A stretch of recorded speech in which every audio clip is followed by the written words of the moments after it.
Hello and welcome to another edition of Recap. Today I'll be going over the entire card with BC Dave. After he gets on, he just got home from work. He's got a shit shower, all that good stuff. But we're gonna go over the entire card for UFC Vegas 52. After we watched, I don't know if Dave did, but I just watched all the weigh-ins and face-offs. You have to excuse me. I do have a little bit of a cold, allergies or something, maybe. I don't know. That stuff he knows. Hey, Dave, what's going on, buddy? You all right? Can you hear me? I can hear you. Okay, there you are. So were you able to watch the weigh-ins, face-offs? Yeah, I watched the weigh-ins. I've not watched the face-offs yet, but I got them all lined up. Good deal. Good deal. I just finished watching them. It's pretty. I think I might have flipped my pick on one of my fights, but we'll talk about that when we get into it. So this is a pretty crappy card, but there's some spots where we might be able to make a little bit of money. So nonetheless, I am looking forward to this card just as much as I look forward to every other card. I have a little. There it is. There's the Legend GM3 shirt. I love it. I love it. Oh, it looks better than I even thought when I made it. I can't remember. Great, man. It's great. I love it. Awesome. I do have a little cold or allergies or something, so forgive that. I'm gonna drink it away though.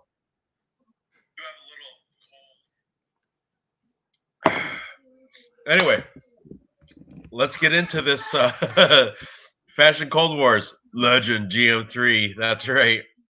Show it again, Dave. Show the shirt again. It's beautiful. I love it. Anyway, we're gonna start getting into this awesome Vegas 52 card. Main event, Amanda Lemos and Jessica Andrade, female main event. The co-main events coupled the debuting fighters, if I'm correct, right? No, they moved it around. Now it's Clay Guida, Claudio Puelles. It used to be a couple debuting fighters. Anyway, let's get into it. Starting with write down what's the first fight on the card? That Dean Barry, Mike Jackson, which is such a weird Dean fight. Barry and Mike Jackson.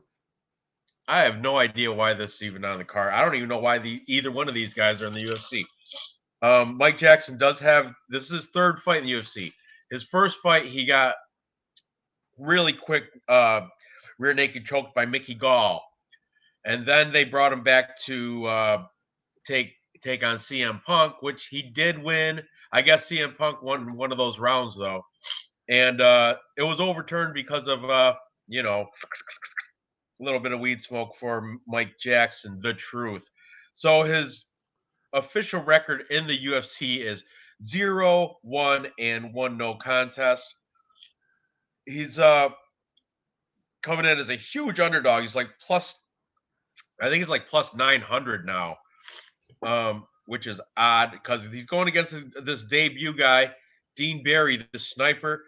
Dean Barry, he's not impressed me because, I mean, his last fight against Drew Lipton, the guy was like 6-30, this Drew Lipton guy. He knocked him out in 21 seconds of the first round, but still, it's a can. Then he got Abdullah Al-Bushari, that's in UAE Warriors, knocked him out first round. So the guy does have first round knockout power. His last 5 fights, he's 4-1, and that's all his pros. He's 4-1 as a pro.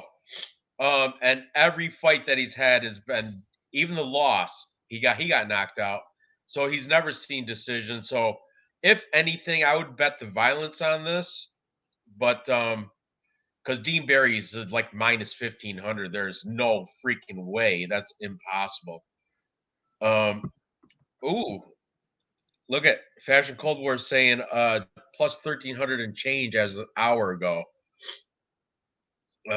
Awesome. Real news. Maybe, buddy. Your Dave said your document is in the mail. That means your shirt's on the way. Good job, by the way, Real News, for winning that. Last week, Raven Reddington, huh? I see this week, I felt so bad last week that I didn't get my picks in. This week I already made them. I already put my picks in, so definitely I'm in it this week. In it to win it this week, too. All right, so you have anything to add about this first fight, Dean? Yes, I do. Mike Jackson, his last fight was almost 4 years ago. 4 years ago. That was his last fight. Okay. Dean Barry, although not too impressive, his last fight was 3 months, 1 week ago. So I'm the going to say Mike activity is Jackson's going to have some definitely. ring rust. I'm going to say the truth is going to be told that night. And the mosquitoes. Yeah, Dean Barry all over this. The sniper taking out the truth. I got to think, man, it's within distance too. I mean, you can't. Yeah, well, minus 1,200 right now. Within distance, I've got him at minus 200 by KO, TKO, DQ, or submission. So we got to find a better odd than that. We got but you're not going to find much on this. The only way you're going to get plus money is if you're going to pick the round. Oh, well, what's round one? Plus 137 is round one. Did you see the weigh-ins? Dean Barry, or not Dean Barry, Mike Jackson, he did like he did this like his thing with his hands. Then he gave like an eerie smile to the camera. It was so weird. It was like, what's this guy? He's got like a chest hair. It looks like a sweater. He's got the black power tattoo on his right titty. It's just weird. He's just a weirdo. And his Tapology picture, he's got that super skinny, weird mustache. You know what I'm talking about? I don't forget what it's called, but it's eerie. Anyway, I don't know. I'm not touching this in a betting standpoint at all. No, nothing. Maybe I'll put a scratch off on Mike Jackson just because he's plus 900. But oh, here we are. Yeah, and then there he is. And he's got the black power tattoo, and that I guess he's been training with Derek Lewis. Just a little hot take for you. Do they show the face-offs after this? No, but we'll see the weigh-in right afterwards for. And look, there's Dean Barry. He's looking like look at that badass tattoo. He's got the wolves, and he got that little geisha lady or something. I don't know what that is. Got carnation in the middle of his chest. Nice tats on this guy. I swear, quel guapo. I got a little allergies or something going on, Nick. No. All right. So stop. Remove. Stop. So anyway, everybody in the world's on Dean Barry. I don't know, not a person taking Mike Jackson. I don't even think his mom is going to take him. So yeah, that's a given. Dean Barry. I'm not going to put him in any parlays. He's no value there, and he's making his debut. Who knows? This guy, Mike Jackson, might just shock the world and take him out. Who knows? It could happen. Oh, there you got the. Not yet. Hang on. All right. I'll wait for you. And I think that's it, right? Oh, okay, you got it? Come on. Fix it. Oh, wait, that one. There it is. Is this the weigh-in or the here it is, face-offs. So watch this weirdo doing this thing with his hands. It's like, see, look at. Oh, I don't know, man. I don't know. Then he looks up at Dean Barry. Okay, and then he looks at the crowd and gives a smile. See? How awkward is that? It's just weird. But could be a trap. And I don't know. I think Right there. That smile makes me want to take him for a hedge bet. The smile makes me want to take him for he's plus 900. 900, a $10 bet can make you $90. I mean, shit. Anyway, let's move up the card. Next, we've got Marcin Prachnio, Philip Lins. Now, this is a first real fight. This is the line. The odds are close. It could go either way. Let's talk. I'm going to talk about Prachnio first a little bit. He's coming off a win against Ike Villanueva. Ike Villanueva on this card later. And that was a body kick round too. Prior to that, he beat Khalil Roundtree unanimous decision. But he does have 3 losses before that. Mike Slow Rodriguez took him out round 1 TKO. Magomed Ankalaev, not a bad loss to have. Head kick to punches round 1. It was a bad way to lose though. And before that, he lost to Smiling Sam Alvey by a punch in round 1. That was in 2018 though, so I don't know, it's a while ago. I think he's turned it around though. Most recently, Khalil Roundtree, that's a good win. Ike Villanueva, he looked decent today in the weigh-ins. So he's taking a Philippe Lins. Philippe Lins, he won that $1 million from the heavyweight championships from PFL, the big tournament there.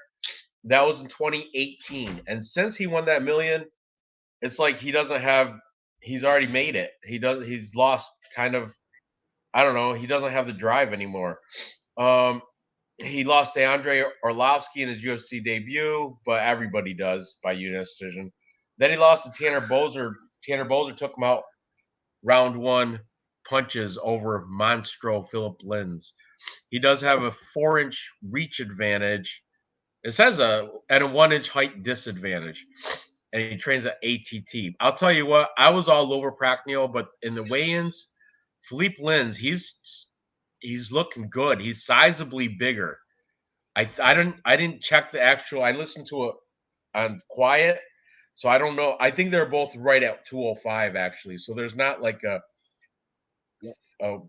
here. Let's see. Open your eyes, Philip Lins. But in the face-offs though, you can tell that is this would this be weigh-in and face-off? This is the weigh-ins. Okay. This is when they're actually like properly weighing in, sucking weight. Right. When they actually look drawn. But look at his Marcin Prachnio looks like a killer. Look at that. Damn.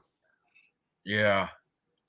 I'm still back in Prachnio, but I did lose a little bit of confidence when I saw the face-offs. But anyway, I'm still sticking with them. All right, take me off screen for a second. Stop sharing. Yep. All right. Let's see what the. All right, come back to me. Okay. Here we go with the face-offs.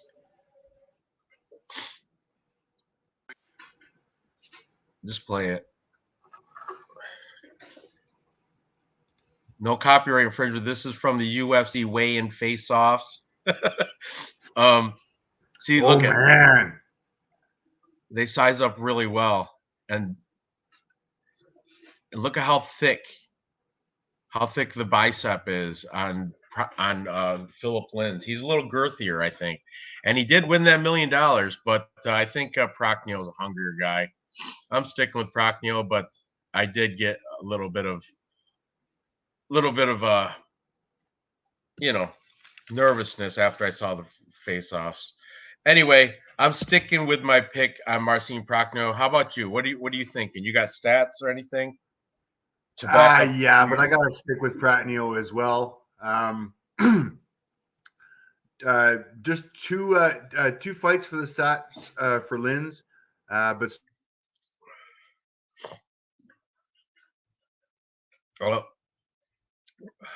that's huge, absolutely huge.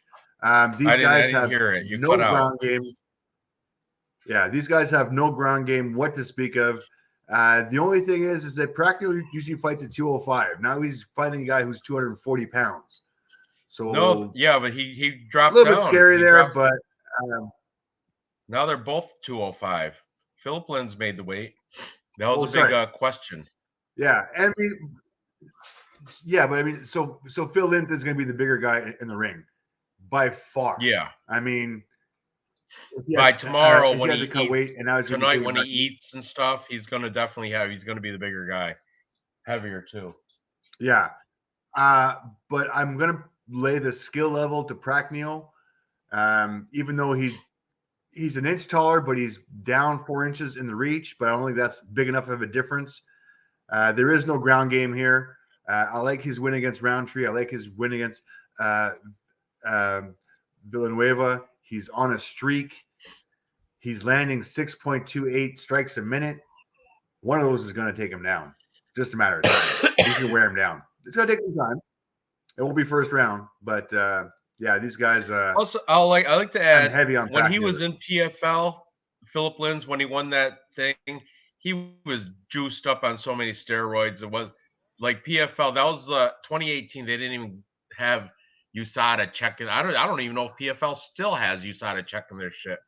So he was definitely roided up back then when he won that tournament, and that explains why he was competing at heavyweight. Also, get off the roids and lose a little bit of weight. So every time I do that, I need to mess up. Anyway, so we're both on Procknell. That he might be a nice parlay piece because the odds are good. So we're gonna.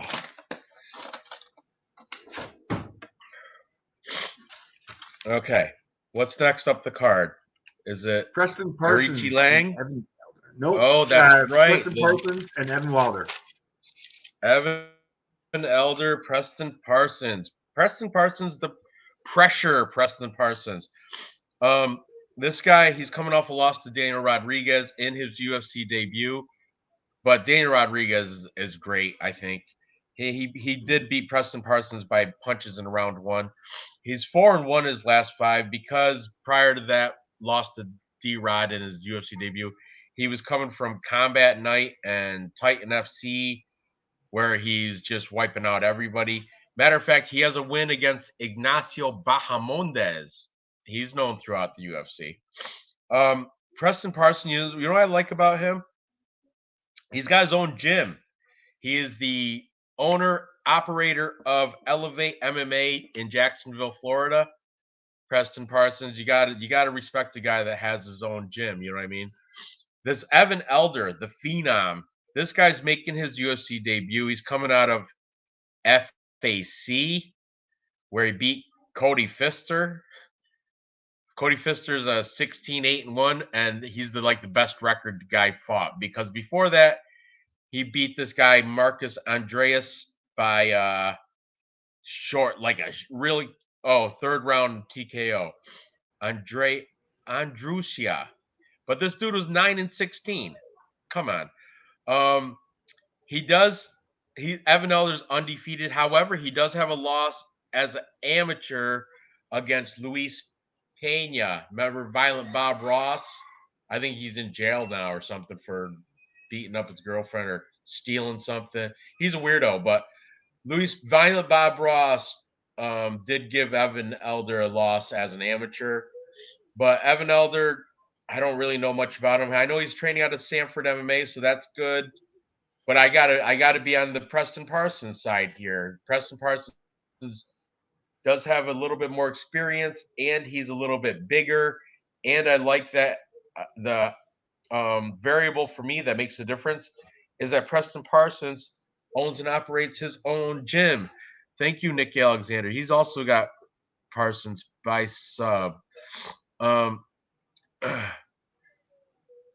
Watch tape on Elder, and he thinks he's a polished turd.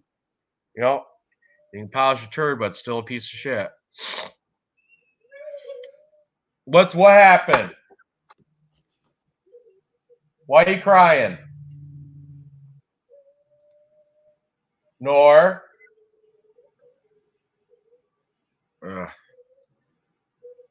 Brandon, why is she crying?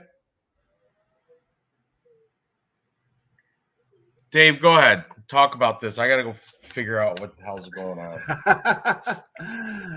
All right. I got nothing good to say about Evan Elder. I get it. He's the phenom. He's undefeated. He fought 4 months ago against a can. Before that, he fought against a nobody. Before that, fought against another nobody. And before that, fought against another nobody. I don't have any background, anything on there. Nick Alexander is hilarious and obviously a constant watcher. Thank you very much. I appreciate the support. Absolutely hilarious. No, I got nothing to say about this one. Evan Elder, sorry, man. I got nothing to put it in your bank. Our odds right now are looking at Evan Elder plus 100, Preston Parsons minus 125. So it's not bad. And if you're looking at Preston Parsons within distance, you're looking at plus money at plus 175.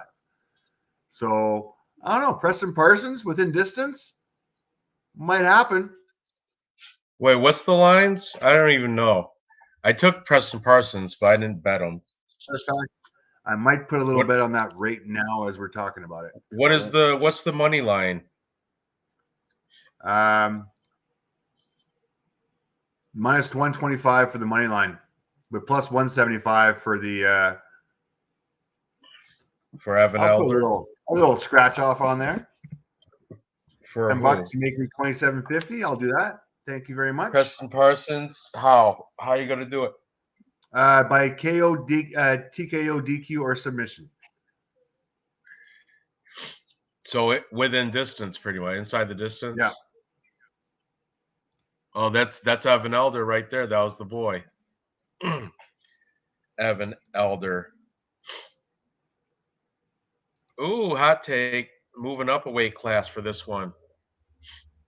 So he's coming from lightweight up to welterweight. That's good. Here's the side-by-side from Tapology. Here's the face-offs. Go back to the face-offs. Face-offs. Let's look at this. I've watched this twice, but it's decent. You could tell Preston Parsons is the girthier, bigger guy. Look at that smug smile. Man, these guys have horrible profiles. I guess that Evan Elder's got a real nice bright white teeth. He's real nice smile from what I've heard. Toothy smile, but I didn't see it there. Anyway, all right, so we're both on Preston Parsons here, right? And you're going to place a bet on him within distance. I'm not comfortable enough to do that, but I do have him in a parlay with like 3 other people, which we'll get into a little bit later. What's next up the card? Oh, I'm going to mark this one because odds, he might be a good parlay leg. All right. Moving up the card is what? I don't want to pronounce Kaneling. Aori Kaneling? Kaneling Aori? Aori Kaneling. Keeling. Yeah, it's Arichi Lang. Arichi Lang. The QI is chi sounded. And now that's why he used to have 2 separate names. Now it's all one name. Arichi Lang, which is just awkward, weird. Mongolian Murder, and I can't stand that nickname either. Just Mongolian Murder, Arichi Lang, taking on Cameron Else. Now, originally... I forgot to say, did we talk about last fight was Evan?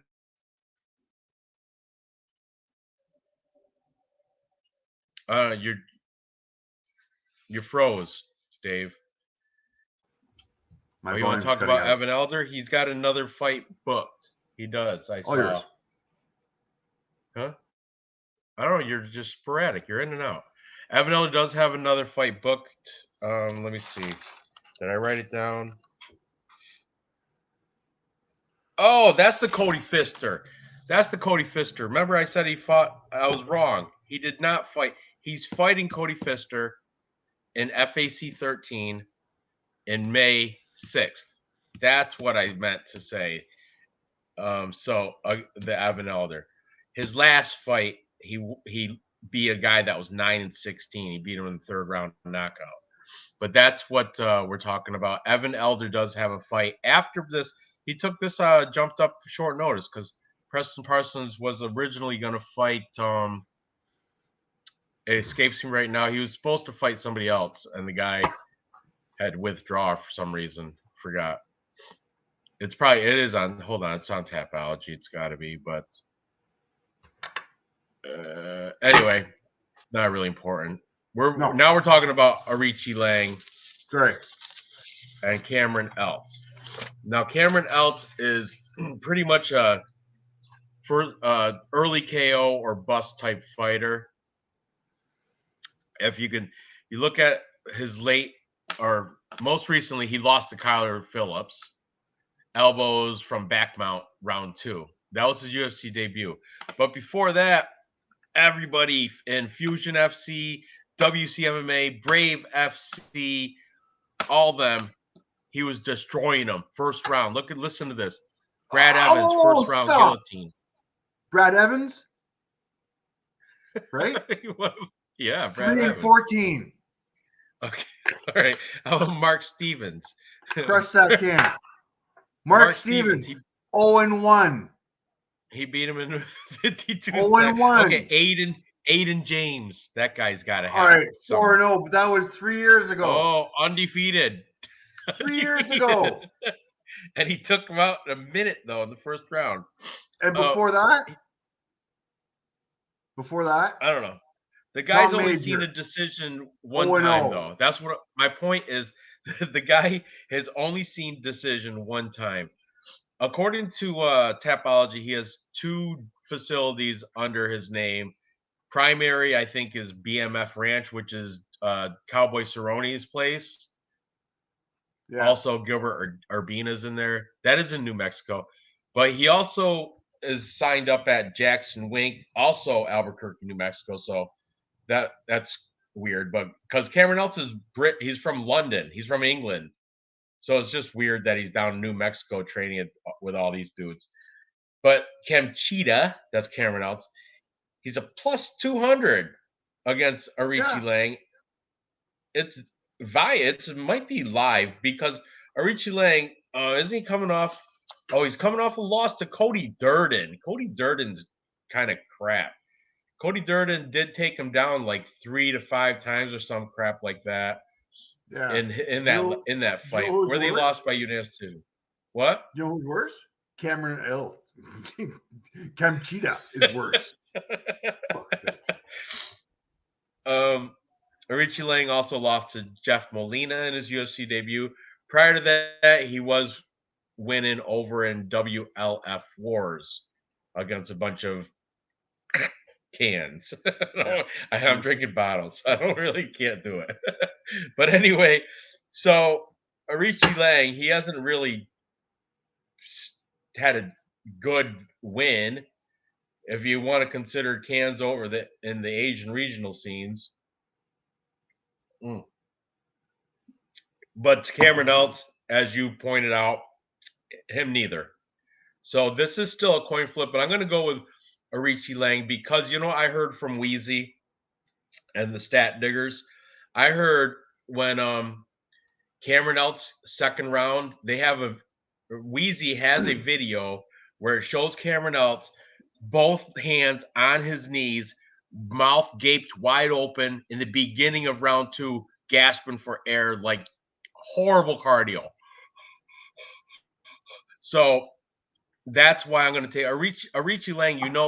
He went to this decision with Cody Durden and Jeff Molina. He's been to decision twice. Cameron Eltz been to his decision once, and that was in a loss. So you got to imagine Arichi Lang, if he can survive the first round, Cameron Eltz, first round KO or bust. If he can survive the first round, he should get the victory here, and that's why I think he's an over 2-1 favorite.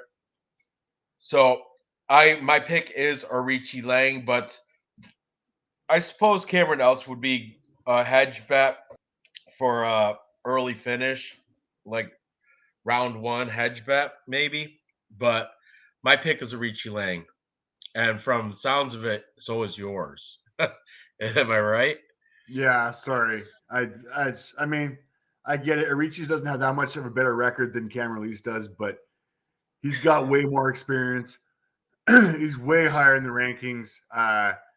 I think this is going to be. I don't know if it's going to get finished, but I'm definitely favoring everything. You know what I mean? For once, I'm actually picking the Chinese guy. I got to start using YouTube stream because I'm over 1,000 now. I'm over 1,000 subscribers. Nice. So congratulations. Yeah. I just noticed it today. Thank you. Congrats, cheers, man. To that. Well done. So next time I do this, I'm gonna have everyone crack one at Ranj. I'm gonna have to do YouTube live stream so I can get the super chat and all that good stuff. StreamYard doesn't have any of that fancy crap. Oh, you guys get off of StreamYard now. Come join the real world. VCR Pyramid, such a rad name. It sure is. I love that. Okay, this one. What? I thought it was 125. I could have swore it was 125. What did they weigh in at?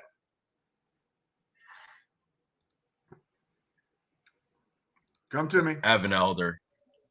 You were at a different fight now, Dave. Preston Parsons. He's winning. Look at him. Look at him. He's Diesel.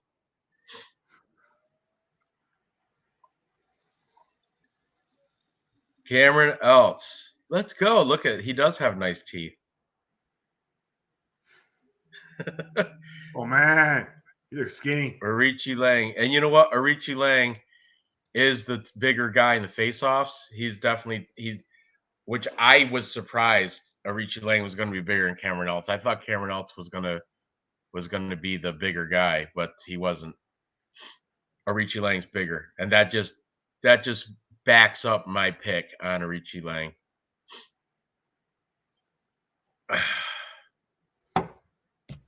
Oh, so Arichi Lang is moving up to bantamweight. There you go. And he's still the bigger guy. Taller. Might not be thicker, but he's definitely taller. And let's see. Here we go. Look at the beret Cameron Eltz has. What is that? SAS or something?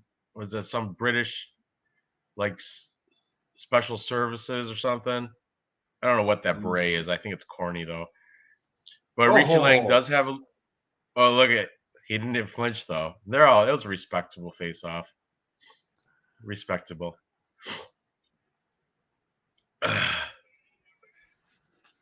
Anyway, thank you guys. Thank you for the shout outs to me moving past the 1K.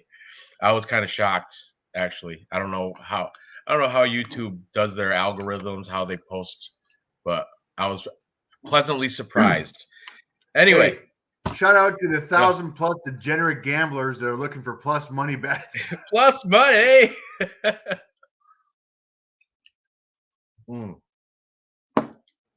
Yes, God bless him. All of them. He was a paratrooper in the British Army. Thank you, Nick Alexander. See, I love our chat. Our chat is so knowledgeable. Chat. That's what the beret was for. All right, well, I'm still taking Arichi Lang. I don't care if he has the beret or not. I think because Cameron Eltz, I heard he's got shit cardio after round 1. His cardio is garbage. So let's move up. What's next on the card? Tyson Pedro. Right now, Tyson Pedro he's been out of the fight scene for quite some time now, right? 3.5 years or something. Yeah. What? 3.5 years where he lost to Shogun. Yeah, and did he have an injury? He did have an injury too, right? I don't know what it was, but I did hear that's why he was gone for so long, because of an injury. But I didn't hear much about it because he's such a huge favorite. He's going against Ike Villanueva. You know, Ike Villanueva got knocked out by Chase Sherman before. That's horrible. Chase Sherman also surprisingly on this card. Yeah. Weird how that goes full circle. It's odd.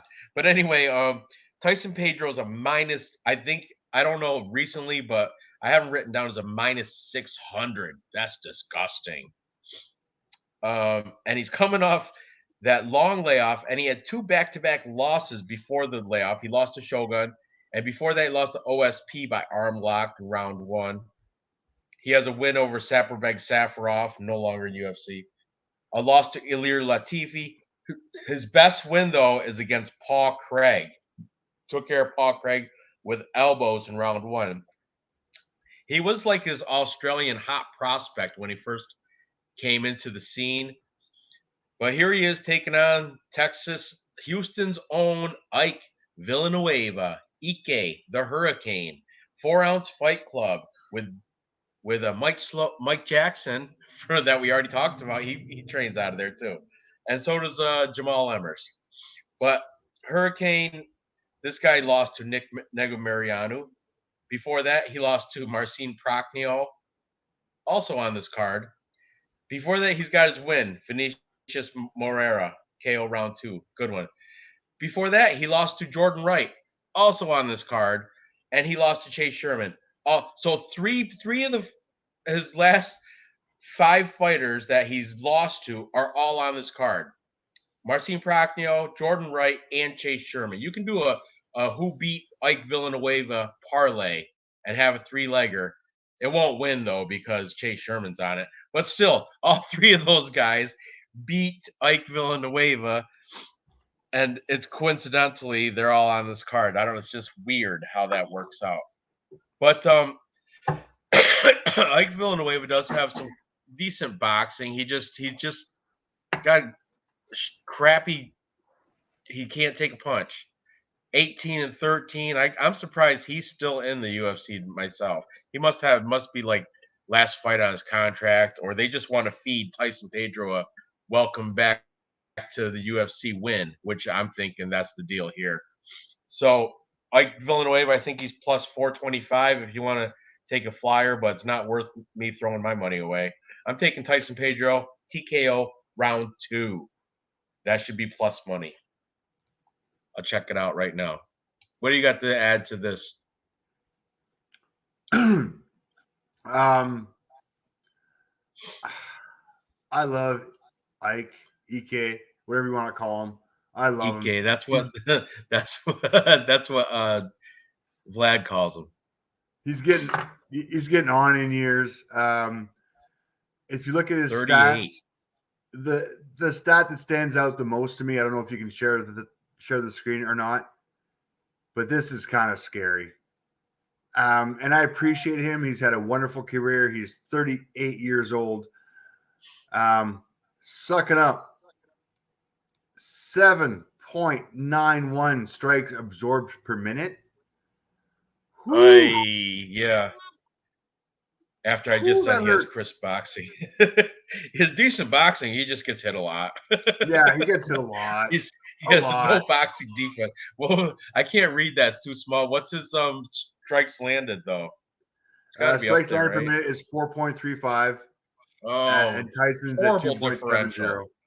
Yeah, horrible differential. But I mean, we've got. You can take some of these stats and throw them out the window, especially for Tyson after that much of a layoff. These stats are not accurate. He's coming in as a new fighter. He's coming in facing a very beatable opponent, a punching bag who's going to take a lot of hits. I don't think this fight's going down on the ground. I don't know if you can see this, but the takedown average 0.74 to 0.74, takedown accuracy 25 to 50, and takedown defense 52 to 100% takedown defense for Ike Villanueva. So this fight's not going on the ground. It's going to stay standing. And if it stays standing and this guy's taking 7.91 punches, it's going to hurt. It's going to be a long fight for him. Yeah. Yeah, I'm not. I mean, good for Ike Villanueva. I like the guy, and I'm kind of pulling for him low key. But Tyson Pedro should mop the floor with him. Even in the face-offs, Ike was like, oh, okay, like just nonchalant, like, hey, all right, yeah, this is no new deal to me. I'm gonna probably get knocked out, like I have 4 out of my last 5 fights. Yeah, look at him. So, huh? Look at him. And there's a huge height advantage too. Let's see it. I mean, he looks disinterested. Like really disinterested. Who's the girl? She's like a journalist or something. Probably UFC MMA or sorry, MMA UFC junkie media girl. or something. She's probably the media girl. But I mean, did you see the height of roll it back a little bit? Roll it back a little bit. Size advantage. Yeah, and it looks like Ike is sucking in his belly, and I don't know if he is, but I don't know. He looks he you know what he looks like? He looks like Bout Better, Ike Villanueva. He looks like Bout Better right there. Bout Better. Good version of Bout Better right there. Taking less hits. That's Bout Better about 20 years ago. 15 years ago, Bout Better. Yeah. All right. Thank you. Looks like Ike resigned to the fact that he's gonna get destroyed. Yeah. Yeah. Anyway. So everybody's hugely on Tyson Pedro. I think TKO round 2. What's that play out? Let me see. Oh, the line even moved further wider. I got it minus 2. Okay, TKO round 2. Oh, it's nice. Plus 575. But I don't know. Is it going to be round 1, round 2? I don't know. I'm not touching it. I'm not putting a bet on this one. No. If I did though, if gun to head, I would say Pedro TKO round 2 plus 575. That would be a good one. All right. Hey, just my 2 cents. Welcome to the show.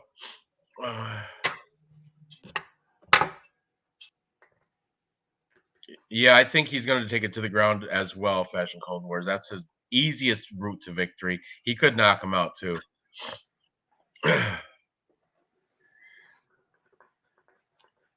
What's up, just my I got some greasy grease on Ike. I'd like to know that. But anyway, let's move up to the. Or you want to hold off, see if my 2 cents is going to give me some grease? I got to get a new beer. You want to introduce the next fight? Dwight Grant and Sergey Kondoshko.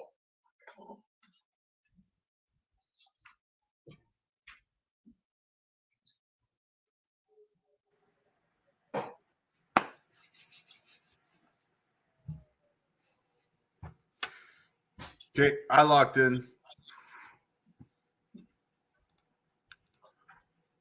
Okay, everybody's on Tyson Pedro.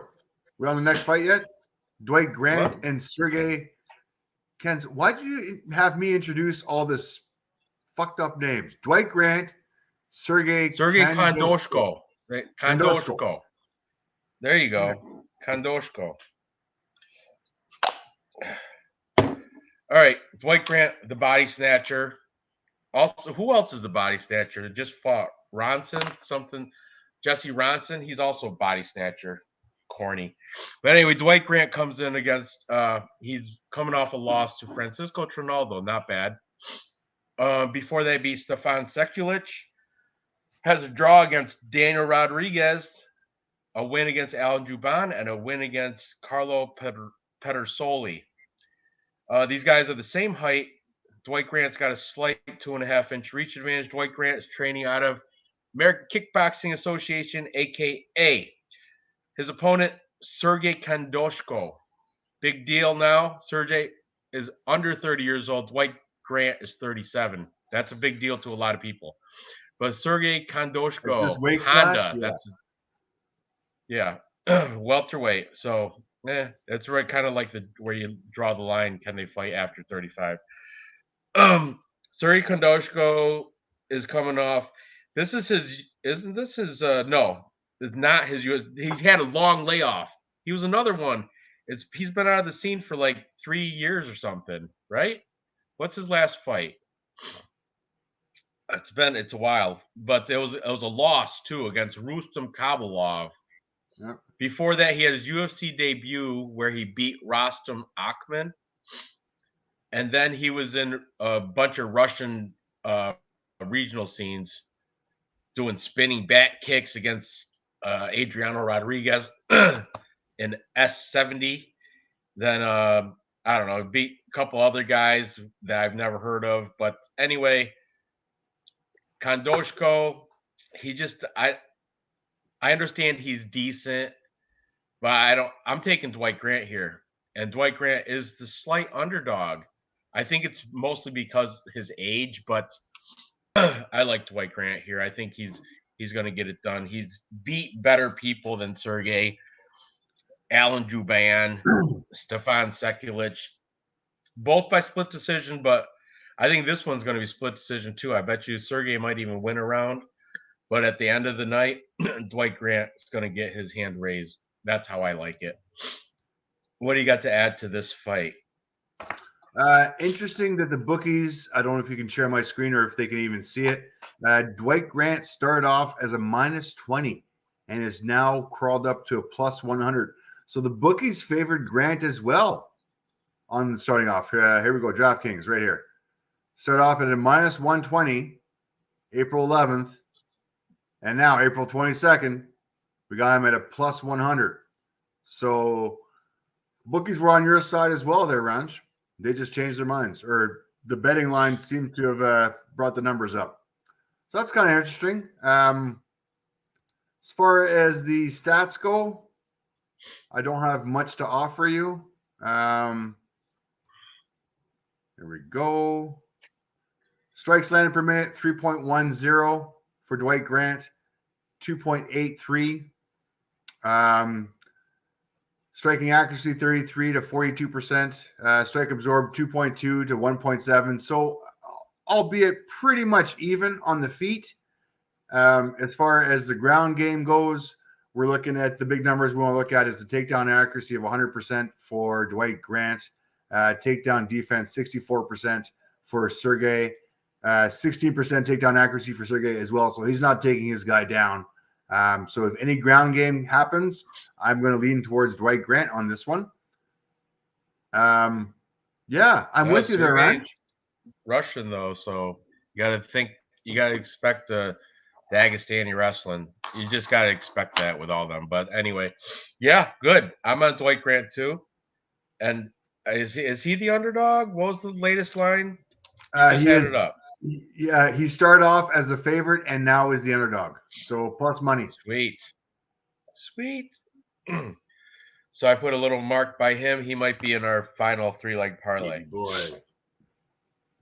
Moving up the card. Jordan Wright and Marc-Andre Barriault. Now this one, everybody for some reason is all high on Jordan Wright, which I don't get it, but he's another one that he's like a Cameron Eltz. He's like a first round or bust.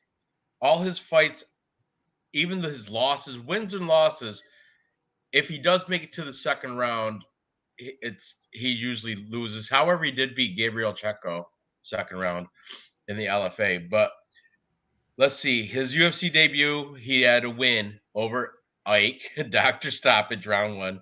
Then he got knocked out by Joaquin Buckley twice. He got knocked out in the first round, got saved by the bell. Whoa, phone call. Who was it? Important? No, it's all good.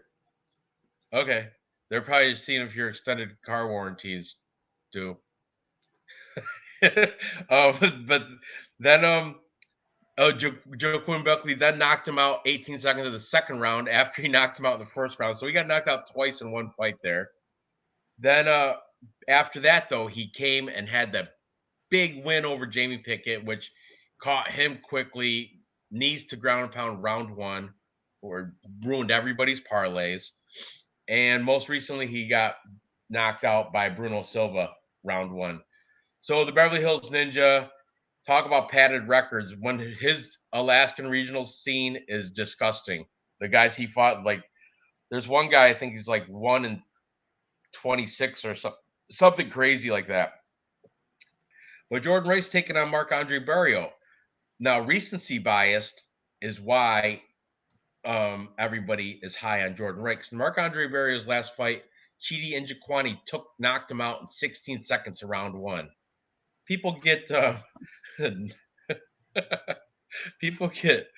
knocked out. They just get caught. Nice rotary phone, Dave. Second long. I got a better ringtone. Jesus Christ. Fucking judgmental bastards. Fuck you guys. VCR repairman. You should know all about rotary phones. But before Marc-Andre Barriault, before that last loss to Chidi Njokuani, he does have a win over Dolce Lunguiambula, which is a pretty good win. Unanimous decision. Then he has a win against Abu Azaitar. Good win. Ground pound round 3. He has a no contest win over Oscar Pichota. Ground and pound round 2, but that was overturned because of Ostarine, which is the steroid to help your cardio, help your blood flow, oxygen in your blood. That's a good drug, Ostarine. I'd like to find out where I can get some of that. And before that, he had a loss to Jun Young Park, which is, that's not a bad loss.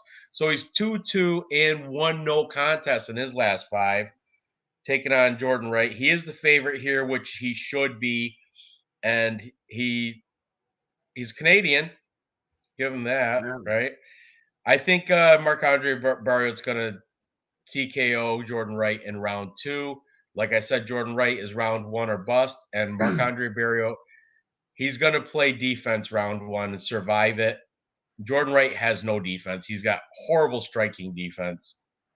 He lands like 8 significant strikes a minute, but he also absorbs about the same. That I think.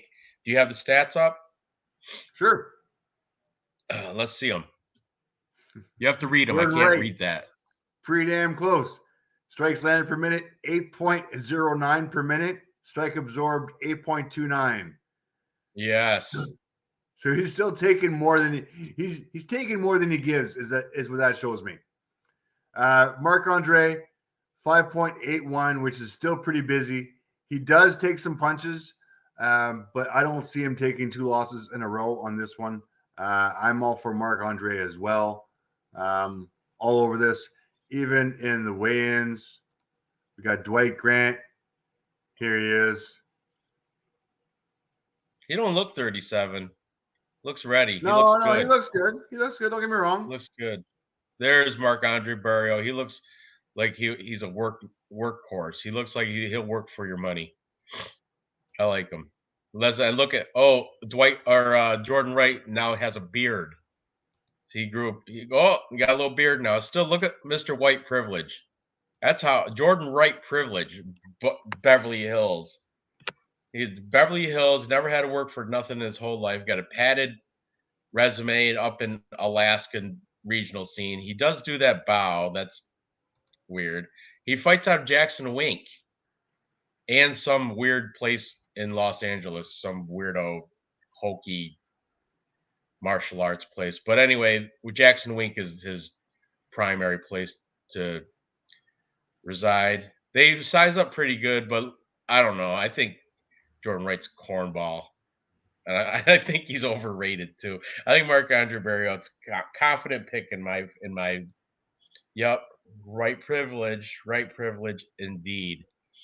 So yeah, I'm going with Barriault there. And you as well, right? Yep. Yeah, I'm going for the Canuck on this one. I did hear Jordan Wright knockout in round 1 is plus 1,000, so that is worth a little hedge bet, maybe a sprinkle. But my pick is going to be Barriault, but I might sprinkle just because it's live, it's doable. Jordan Wright, he did it to Jamie Pickett, and Marc-Andre Barrera just got knocked out. Where is it? Up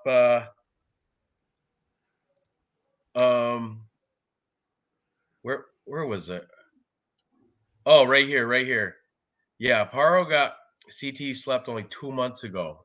That's a big deal because that it's short notice. It's just 2 months ago. A lot of people, trainers, managers, they don't like their guys coming in after a bad knockout, and they usually need like 6 months to recover from a bad knockout like that. So that's kind of looming there as a gray cloud, but still, I think he's going to outfight Jordan Wright, get it done. I think he's going to take him out. TKO round 2, actually. Now, I will say this. Jordan Wright was scheduled to fight Roman Kopylov, and Roman Kopylov dropped out. So Marc-Andre is taking this on short notice, if that means anything to you guys. No more doubt in there for you. Me. I will always forever fade Jordan Wright, unless he's going against some. Was he a middleweight? He's got to go against a bum in order for me to take. He's got to go against like a. I don't know. He already beat Ike Villanueva, so I don't know who else. All right. So, man, we haven't disagreed yet. This whole card. What's next? It'll happen soon. I know. Maybe this next one. Charles Jourdain, Lando Venata. This one is very interesting. I did flip back and forth a little bit, but after watching the face-offs today, Lando Venata looks like Skeletor. He looks like crap, in my opinion. Charles Jourdain coming off a nice win against Andre Ewell, where he was. I remember that third round, he was yelling, he was hyped up as he was fighting, he was yelling, "Let's go!" and he was throwing the fist, and it was a good unit. I think that pushed him. He was already winning on the scorecards anyway, but that just pushed the judges over to get a unanimous decision over Andre Ewell. Prior to that, he did get Darce choked by Julian Erosa, which is haunts me because Lando Venata can wrestle, and he's going to be a better wrestler. If it goes to the ground, Lando Venata will have the advantage, but Charles Jourdain has really good, quick get-up game. He beat Charles Jourdain before that Darce choke. He did beat Marcelo Rojo, punches round 3. He had a draw against Josh Culibao, and he lost to Andre Touchy-Feely by split decision. 2-1-2 in his last 5. Fighting out of Quebec, Canada,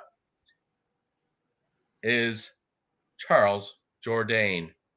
Look at it. Happy, nice beard, good tats. His opponent, Lando Venata. Oh, put him up there. Ish. He looks not good.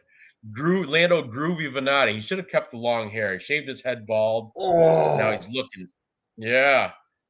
Now he's looking sunken in. He's got that weird, like, facial scarring or something. I don't know what that is under his eyes. He's got like, see that? And he looks so sucked in. I know. Let me go back. Let me show you. Happy face. Hang on. Normal face. Hang on. Happy face. Yeah, happy face. To 144.5. Yeah. Oh my God, this weight cut hurt me. Oh, I barely made it. 146. I barely made it. Thank God I made it. Stop. Look at it. Oh, he's yelling because he didn't think he was going to make it. 147. He did. And look at his cheekbones are protruding. He don't have scarring. That's just his shadow from his cheekbones protruding. His eyes are sunken in. Man, it looks like you could, like Charles Jourdain, break his face with a punch. And Charles Jourdain he's got great kicks. Charles Jourdain might kick his face right off. But damn.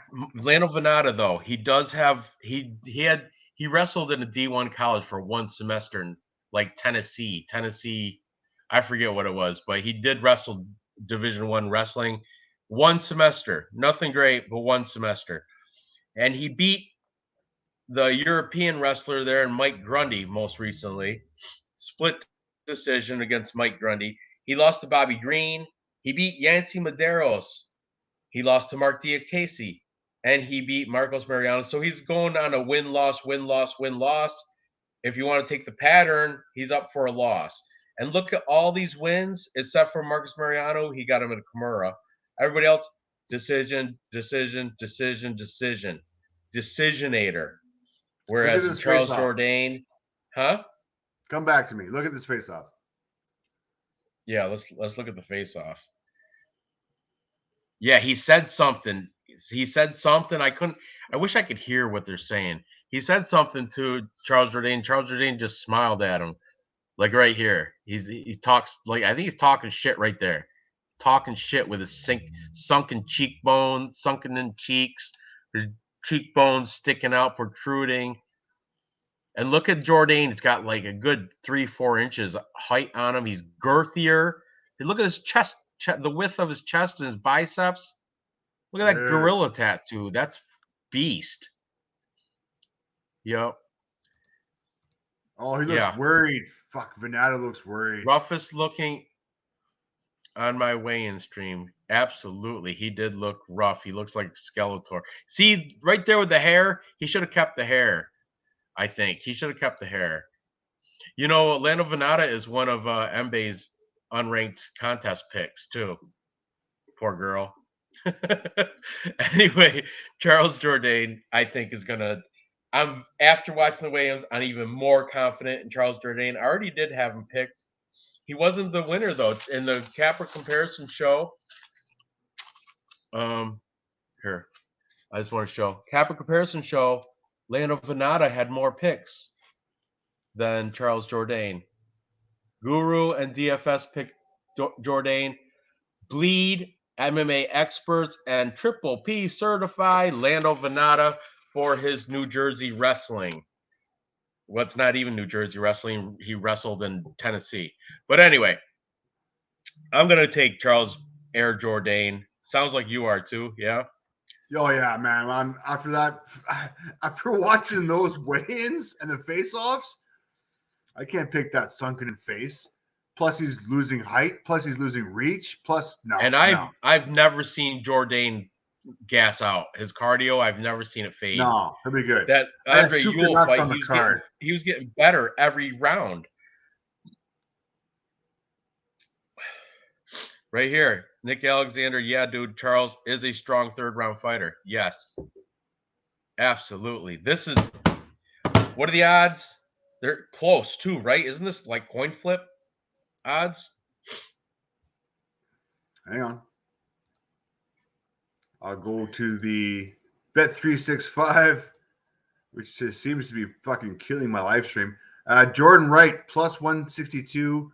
Marc-Andre Barriault, minus 188. We're talking Charles Jourdain. Charles Jourdain. Oh, sorry. Lando Vannata. Go back. Hang on. Hang on a second.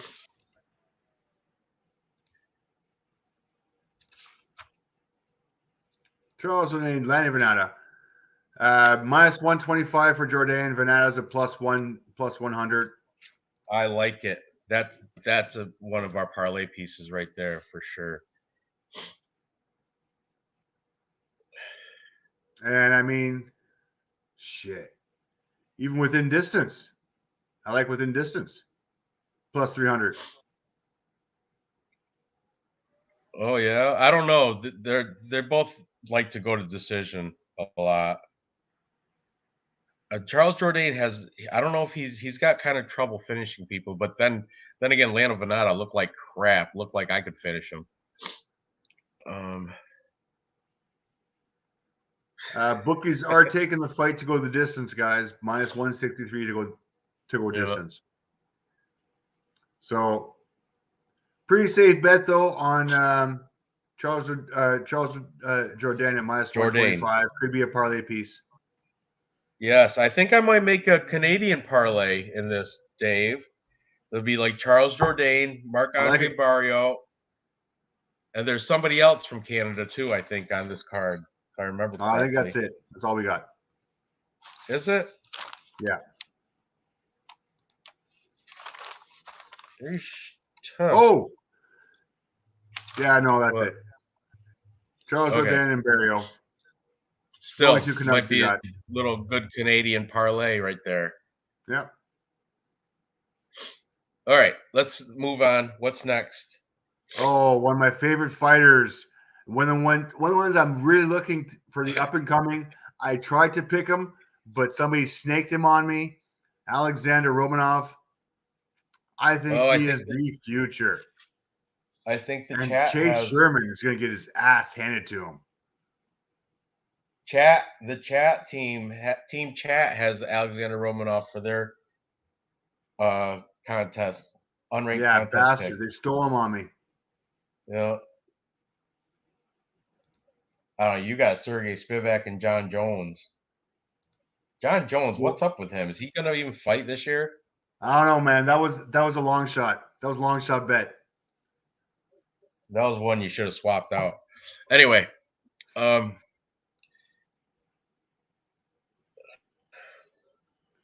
it comes through, it's worth 15 points. Just saying.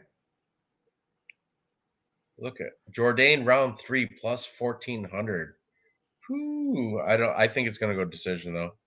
All right, let's talk about Alexander Romanov and Chase Sherman.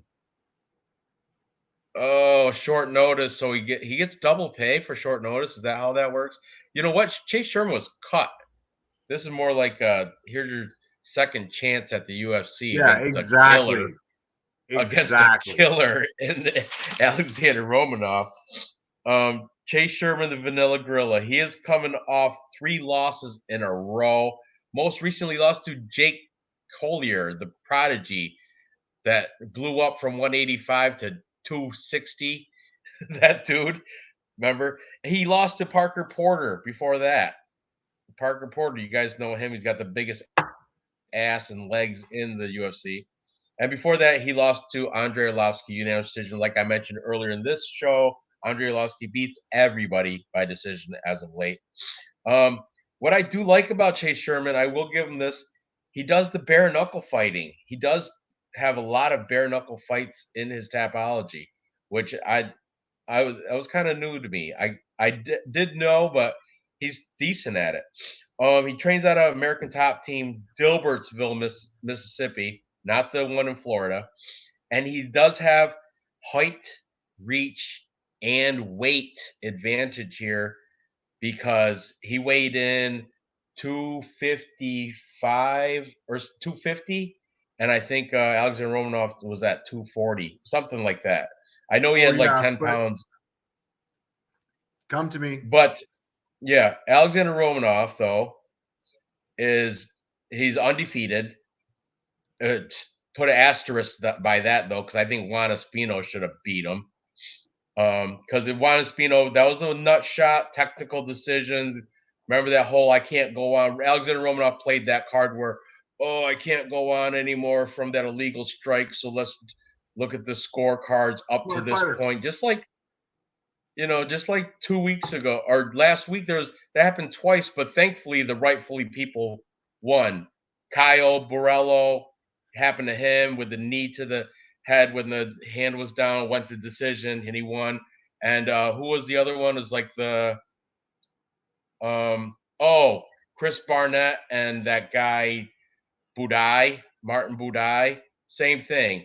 Punches to the back of the head. Chris Barnett was like, I can't go on. Let's go to the scorecards. Budai won. But this Alexander Romanov should take care of business. Chase Sherman in the face-offs, I'm glad you got him up. He didn't even look. He's looking like Cody from Blood Money right there. And he after the shake, he's just doing this for a paycheck. Because watch after this. He just gives a quick.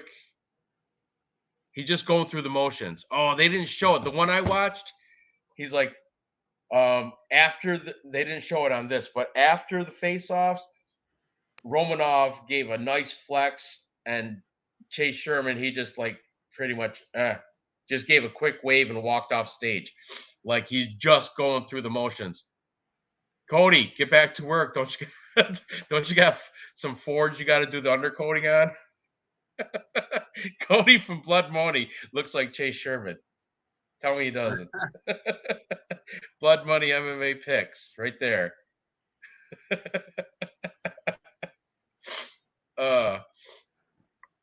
Yeah, shout out to Blood Money.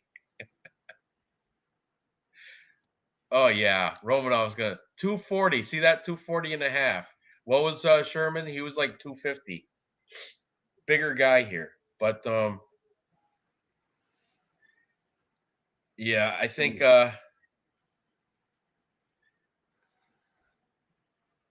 I'm going with what's Romanov inside 60 seconds.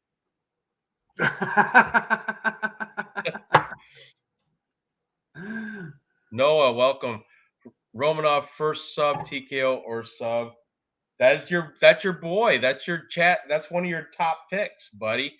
You and Real News on the side or have Romanov as that's good for you. He's going to break into the top 15 too, I think.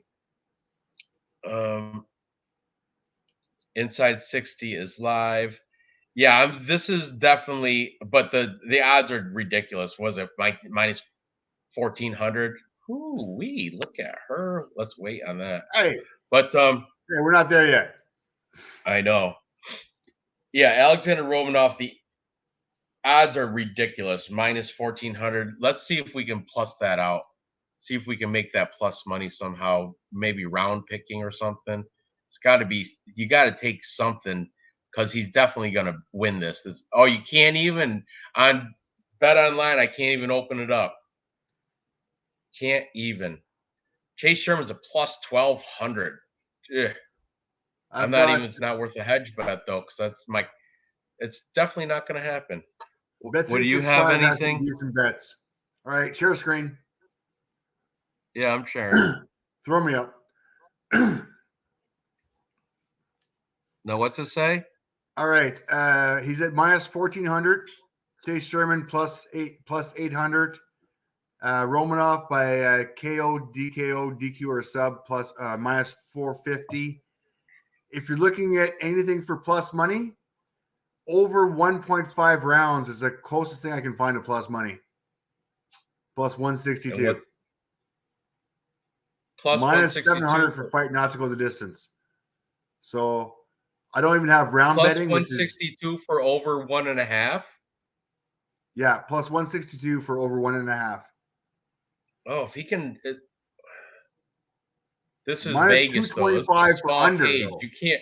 It's hard to run in a small cage. You can't run away for 5 minutes in a small cage. Maybe it was the bigger cage. He might be able to just. But no, King Kong. Romanov's going to come in there and clobber him. He's just going to clobber him.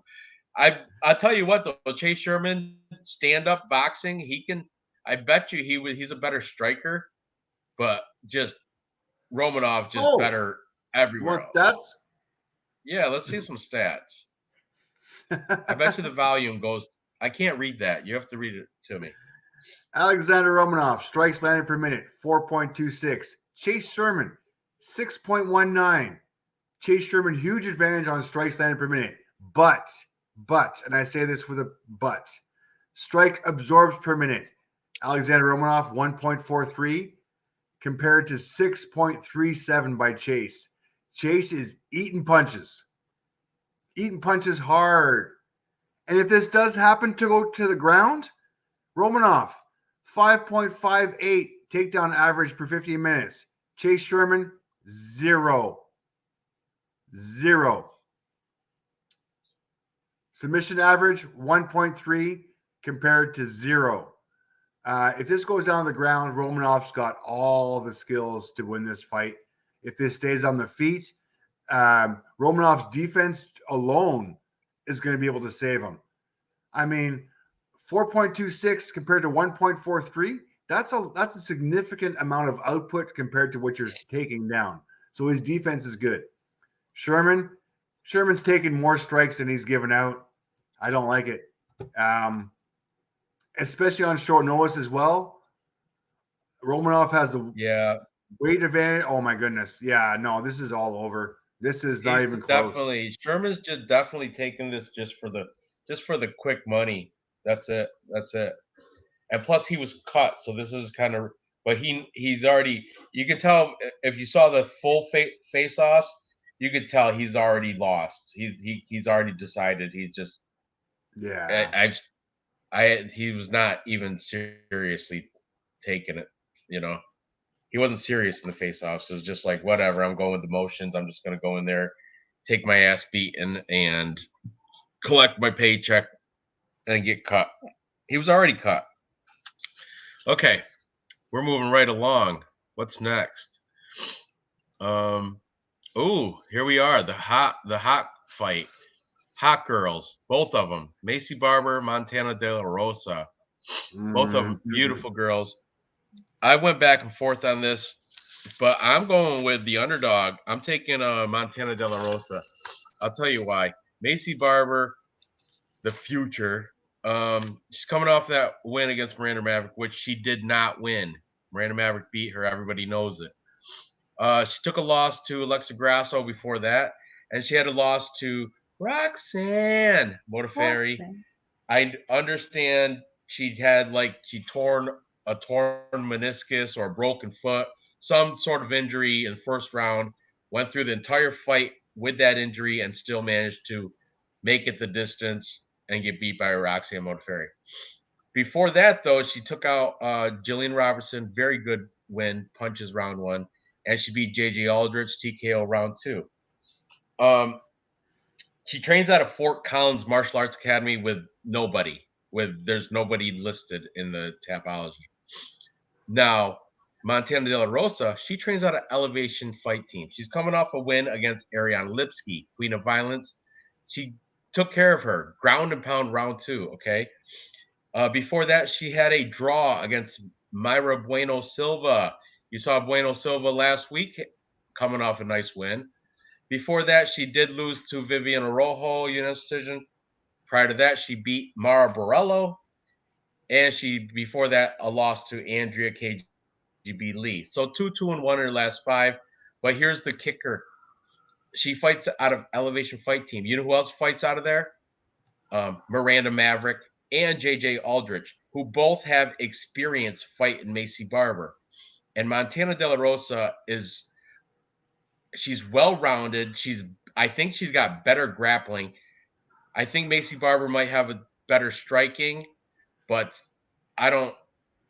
everyone's like, oh, Macy Barber, she got the age advantage. It's 4 years. They're 23 and 27. Who cares? 4 years when you're under 30, it's just a gobbled. Who cares? Doesn't matter. So 3-2 for Macy Barber in the last 5, 2-2 and 1 draw for De La Rosa. I'm going to take the under plus money, plus 1.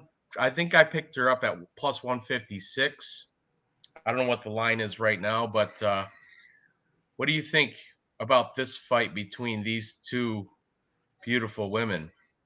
Oh, I'm such a fucking Macy Barber fan. It's not fair. I think I might have some kind of favoritism bias on Macy Barber. Good the fact for that she you. beat Miranda Maverick, yeah, it was a split decision. Yeah, it was probably no, but that tells me that the UFC wants her to push through. Montana De Rosa, man, 6 losses, 1 draw. That draw, she was a loss. She is coming off a win off of Ariane Lipsky, which was pretty impressive. But Ariane Lipsky, I don't know if I'm going to give her that much respect as far as that goes. Macy Barber, up and coming, beat Alexa Grasso convincingly, beat Roxanne Modafferi convincingly. Jillian Robinson knocked her out. J.J. Aldrich knocked her out. Hannah Cyphers knocked her out. Jamie Colleen knocked her out. Audrey Perkins knocked her out. Kayla Thompson choked her out. Man, I gotta pick her on this one. I'm all over Macy Barber here, just on the history. T-shirt alone. bet. Here it is. Done. T-shirt bet. Locked in. And you got the favorite too this time. I should get a hoodie, but I'm just playing. A really nice hoodie. It hasn't shipped yet, but it's on its way.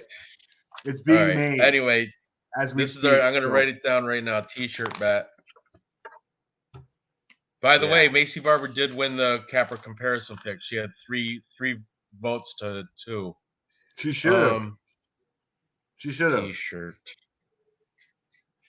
I like Montana De La Rosa. Mark's a lucky guy. All right, let's see how lucky he is. Oh yeah, Roxanne. There she is. Look at, are those implants? They gotta be small ones if they are. Hope they don't. Oh, maybe. Good smile. Look at the smile, and then she goes right back to bitch face. Look at, see that? She had a split-second smile for the cameras, and then right. And look at Macy. She looked like we got no implants here. We got no implants. She looked like she had a bad weight cut. Go turn it back a couple seconds. Go back to bitch face. Look at, see the smile, and then it goes right back to instant resting. She looks like she had no problem right there. Weight. Did you see that? Then look at Macy Barber's hair is all razzled. She made weight though. By half a pound. Then she took out her tongue. And she posed. Oh, there's my boy. There's my boy. He's handsome. Anyway. Yeah. No, I like it. She posed. She's there.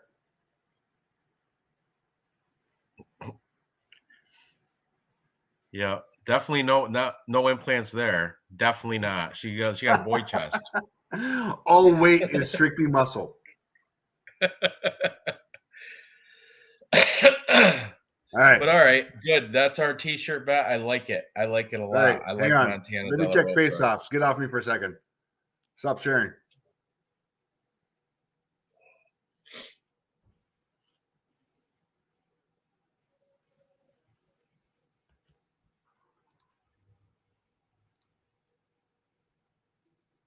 Yeah, Macy Barber got a reduction. There we go. So she there we go. go. Wait. All right, come back to me.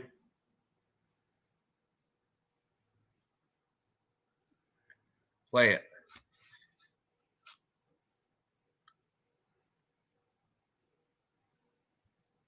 Oh, look, height. Oh. Got a little bit. Montana De La Rosa is a little bit bigger. They're both like they both size up in the arm girth. De La Rosa does have a little bit more boob. Give her that. Tough. Got a double bra strap on Macy Barber. That's weird. You see his double bra strap. I see it. I like the girl with the journalist there. I bet you see her in a hotel lobby, hotel bar lobby. She could be Natasha number 2. You got that sexy snake tattoo on the forearm there. Is it that wraparound snake tattoo? I don't know. It looks like pretty cheesy. Is it a snake? I don't even know what it is. It's all right. She's landable. Yep. Yeah, they are both sexy, in my opinion, as well. All right, T-shirt bet. Yeah, that's T-shirt bet for sure. Natasha, go Natasha. That's her name right here. We are now naming her Natasha. I don't know what her name is, but we are now naming her. She looks like a name starts with a J, like a Jen or Julie. I bet you in real life it's like a Jen, Julie, something with a J. Something tells me that. Anyway, this is our T-shirt bet. Good one. All right. Angelina Jolie's cousin. That's who that is. Funny.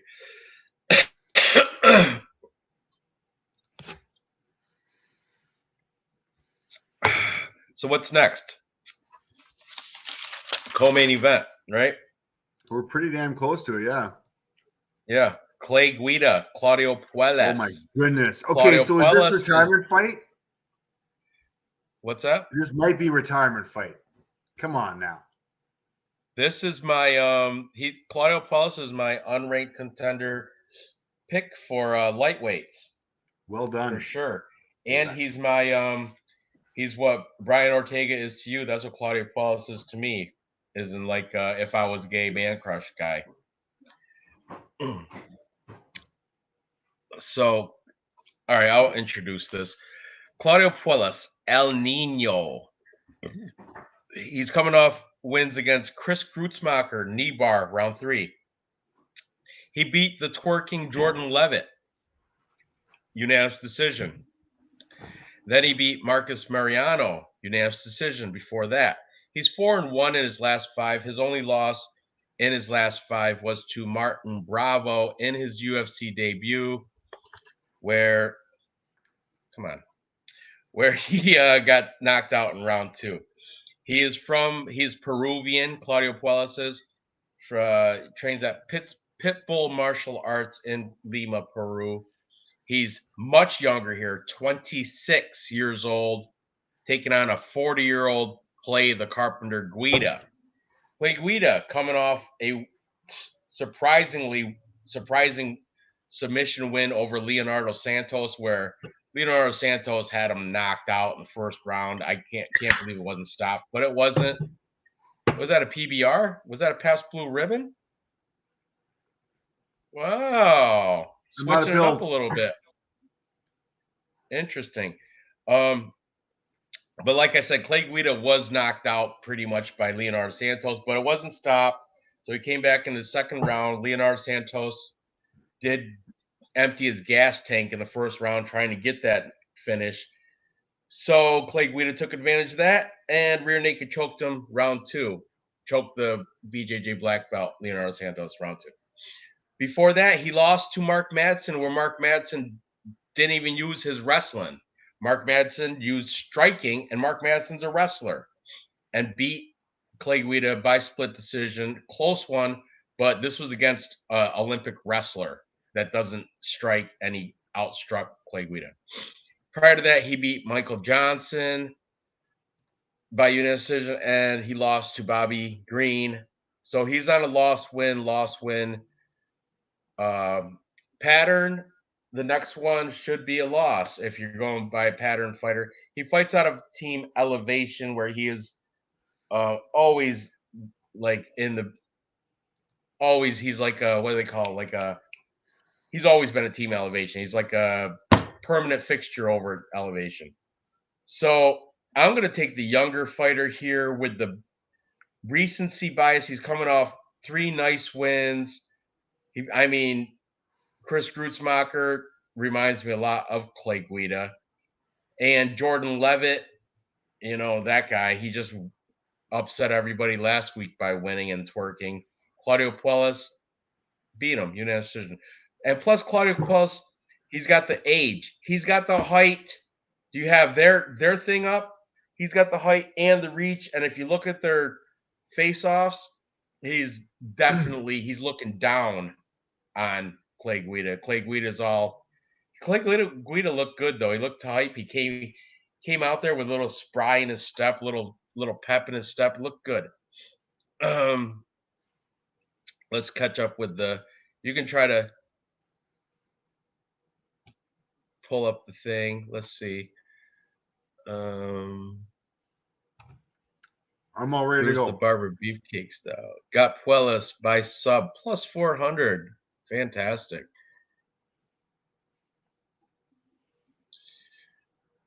Bellator prelims live right now. Good. I don't have any bets on the prelims. I do have a bet. I think it's in the main card. I don't know. I got like 3 bets on Bellator tonight.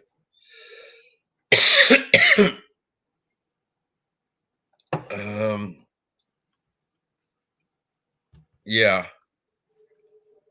Thank you. Absolutely. I agree with you 100%. Just my 2 cents. Look at Puelles, by the way. Looking sunken. No, he looks like an Adonis.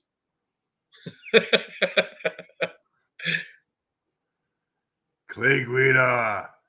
Fight number 59. I know. 59. He looks like the caveman from the Geico caveman. Man. He got his haircut though. That's one thing going for him. Oh, was that you had it already on to the weigh-ins? Look at there's my girl. What she got Vans on? Look at this height advantage though. I know.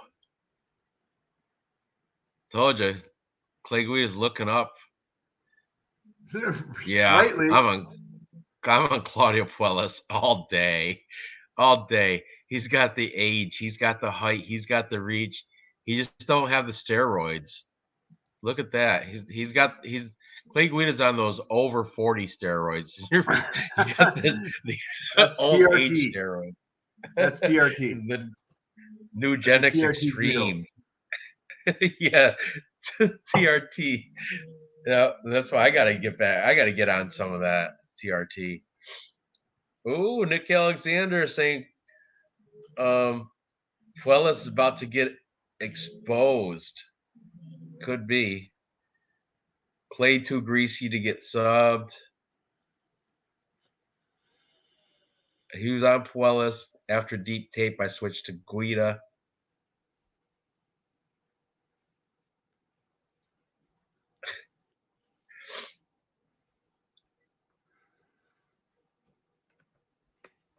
Oh, I did hear that Guida did beat Billy Q in grappling bout, but that was grappling.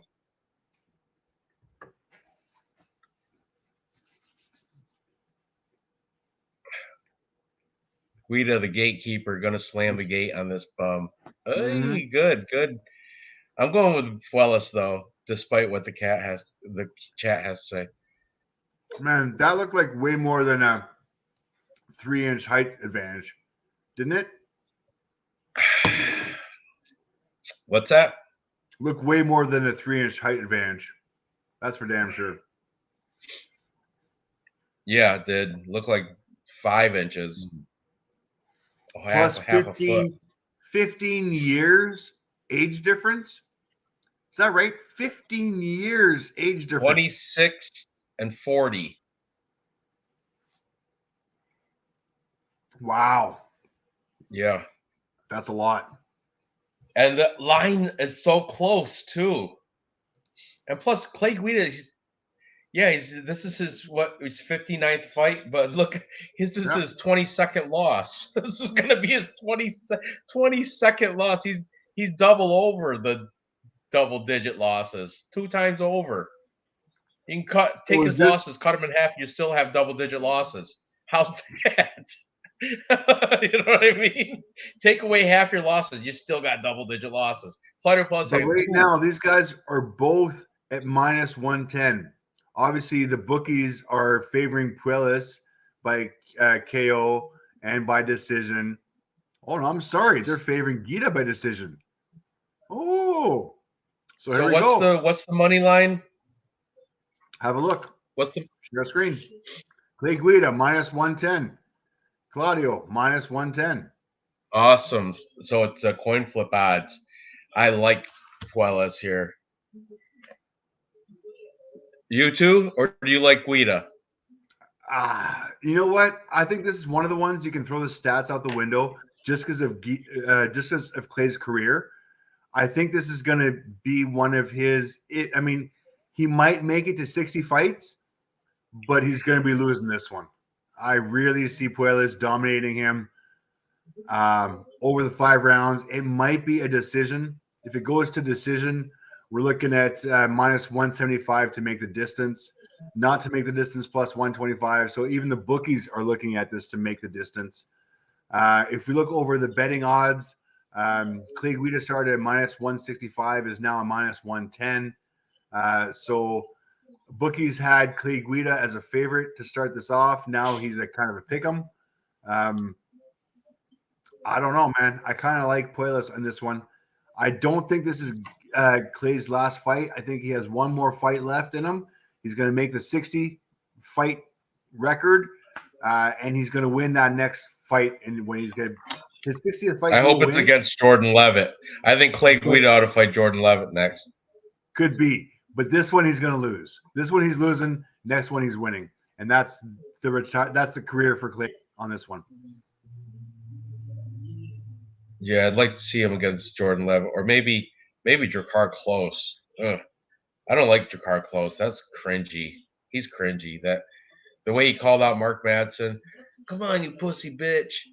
No, I What am Mark not putting Madsen any do to money you? on this fight at all. No money on this fight. No. This is Well, I've got Puelas in a few parlays already because, like I mentioned, he's my unranked contender pick. this is gotta one of the go. ones where judges are going to be biased against Guida. For Guida. I think it's one where it's going to be the crowd's going to be loud. There's going to be a lot of hair flying around. There's going to be a lot of punches. I don't know how many are going to land, but Clay's going to throw a shitload of punches. It's going to be one of those kind of fights where I don't think the stats are going to matter. It's too much. There's too much emotion in this fight for me. I'm not betting on it. I do like Puelas to win this. If the judges rob it and give it to Clay, wouldn't surprise me. Yeah, that's just my 2 cents. Says the same thing. He might, if it goes decision, it could take the side of Guida, but I'm still pulling for Puelas. So am I. So I got him on my topology, 100%. We're on the main event, boys. Strawweight fight between Amanda Lemos taking on Bate Estaca, Jessica Andrade. Amanda Lemos. I cannot believe a 115-pound women's fight is the main event. Let's move on. Yeah, I know. I agree. That's why this is a kind of a crappy card. But anyway, nevertheless, there's still money to be made. Maybe this would be my perfect card, first one. Maybe I'll win Tapology. Maybe you might even come close to winning Tapology someday. Maybe it might be this day. It's not. Let's talk about the favorite first, Jessica Andrade. She's 30 years old, 4 years younger. She's also 3 inches shorter, 3 inches less reach. So keep that in mind. She's coming off a win against Cynthia Calvillo, TKO round 1.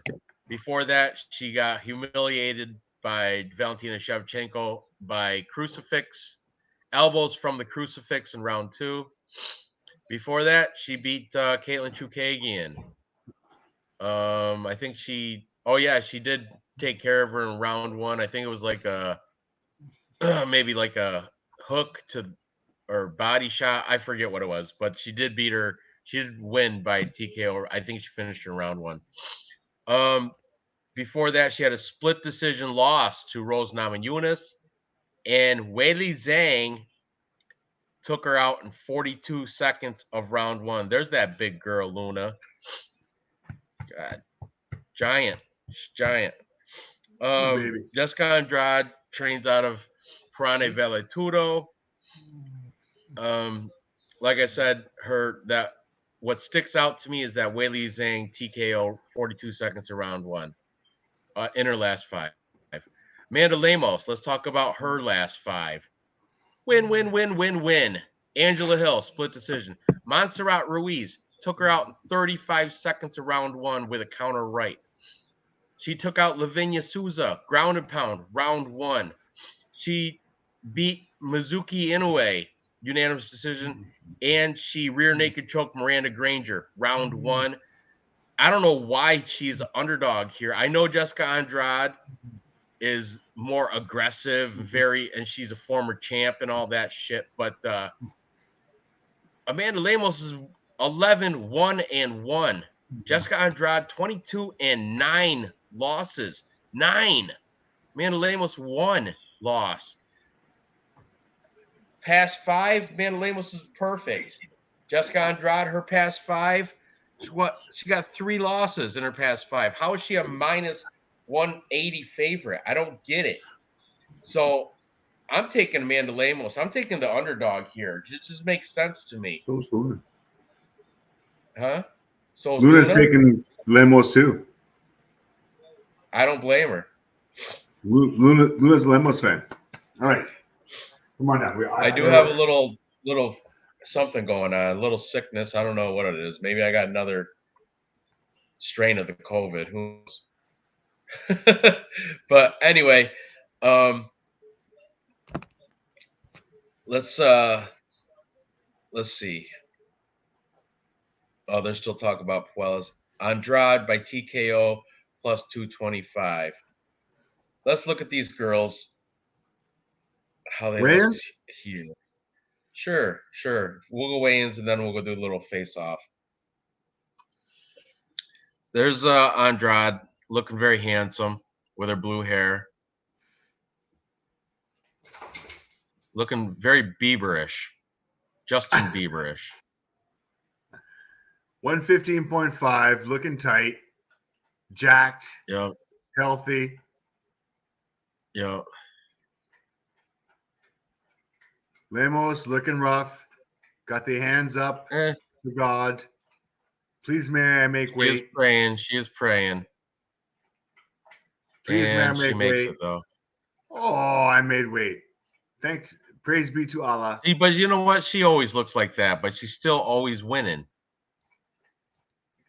Now go right to the face-offs. Here we go. Now watch the size difference here. And look.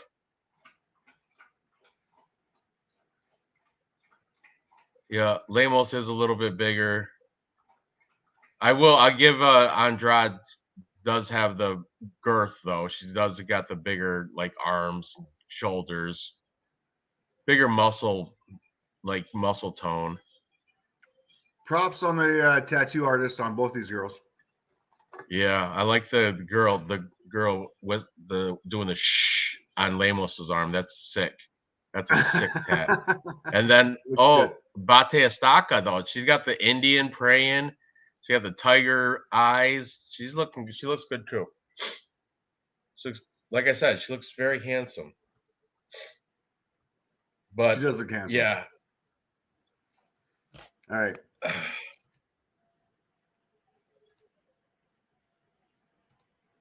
So, Lemos looks like death warmed over.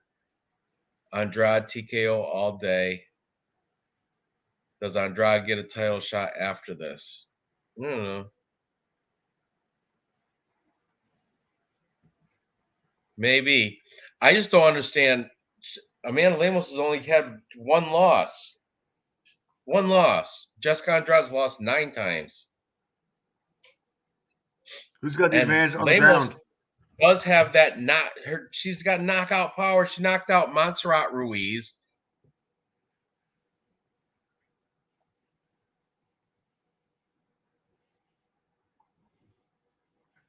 Both in round 1. Took care of them. Knocked out in round 1 by Weili Zhang. So that's those. I'm looking at the stats, right? And that's I don't like it. I already have Andrade in a couple parlays, and in Tapology, but there's time. I'm gonna flip my pick to Amanda Lemos. I don't care. And you guys you're calling me stupid now, but wait till after she wins. Then, oh my gosh, you're listing Ranj. Shoulda. Dave, you're gonna take Andrade, I'm assuming. What you got stats? I can't read them. 6.24 strikes landed per minute versus 5.35. Granted, strike absorbed per minute 5.21 for Jessica, 4.67 for Amanda, but those are pretty close numbers as far as I'm concerned. 1 strike per minute, maybe. Takedown average, big number here. Jessica Andrade's 2.90 versus 1.31. So a heavy advantage on the takedown average. Takedown accuracy, pretty much the same. Takedown defense, Amanda at 87, Jessica at 66. Submission averages pretty much are a wash. We do have a fairly good, at least 5-fight comparison to match these stats up. I like the volume. I like the takedown average. I'm going to lean towards Jessica in this one. Stats alone, just for Jessica. As far as the weigh-ins, the face-offs go, I'm still leaning Jessica. There's something about Amanda that doesn't rub me right. So no big bets on this one, guys. Just a few hedge bets. But I'm going Jessica for this one. All right. And let's look at the odds we got. Good. Right now, Jessica minus 210, Amanda plus 175.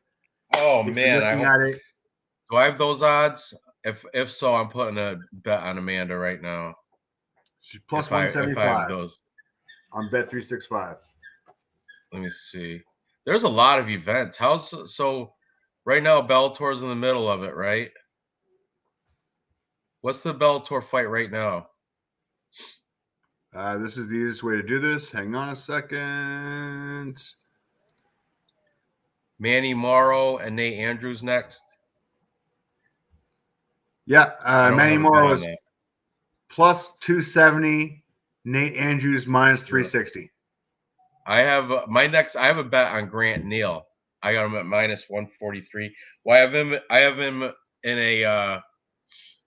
a parlay actually. All right, stop sharing my screen for a second. I need to make some bets.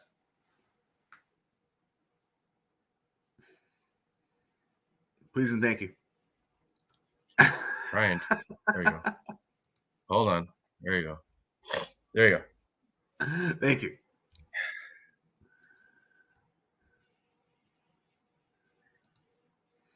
Let me see what I have for bets. Velasquez, Mikhalikov, Lugo, Neal, Murrow. So I've got Murrow by decision here. All right, hang on. Murrow right here by decision. What? He's plus 285. Plus 450 for Murrow by decision. I'm just going to pick him on the money line just for a little scratch off, just for a little love. Shit, I'll do that too. Why not? Just a little love. $10 to make 37. Why not? I'll do the same. $10 to me makes $28.50. What'd you take him on decision? I just took him on the money line. Money line for me is plus 285. Good on you. You got him good. By TK, I mean I've got him by decision plus 450, but yeah, I'll be happy with the plus 270. I'm not gonna be greedy. All right. We're gonna make a 3-leg parlay for the chat now. I marked all the decent ones that we're in agreement with that have decent odds. So I have 1, 2, 3, 4, 5 fights. We chisel down to 3 of our tops. Okay. Claudio Puelles, Clay Guida, that's not going to be, because you're kind of iffy on that, right? Because Clay Guida could get a robbery. Then we're both on Preston Parsons. But I don't know this Evan Elder guy. I don't know much about him. Except I'm not impressed by him. I like Preston Parsons. Then we both have Charles Jourdain against that skinny ass Lando Venata, looking like crap on the scales. We both have Dwight Grant. I'm not confident because he's going against a Russian. We both have Marcin Prachnio over Philip Lins. Once again, Philip Lins did win the PFL heavyweight $1 million, so not easy there. So, of those 5, which 3 do you like the best? All right. I'm sorry. Run that by me one more time, real quick. All right. I was betting. Our 5 that we're in agreement of that have decent odds that where you have to make a 3-leg parlay. We both took Puelles over Clay Guida. Okay. You're uneasy though with that. We both have Preston Parsons over Evan Elder. We both have Charles Jourdain over Lando Venata. I think that one's going to be one of them. Yeah? Yeah. Jourdain. We both have Dwight Grant over Sergey Kondoshko. And we also both have Marcin Prachnio over Philip Lins, and that's it for close odds that we're in agreement with. All the other, we're in agreement on a lot of these, but a lot of them are chalky. Like Tyson Pedro, no way. But I mean, Puelas is at -110. Charles Jourdain is at -125. Dwight Grant's at +100. I'm a little bit afraid of that. Preston Parsons at -125 and Prachnio at -125. I am comfortable on Prachnio. I am comfortable on Parsons.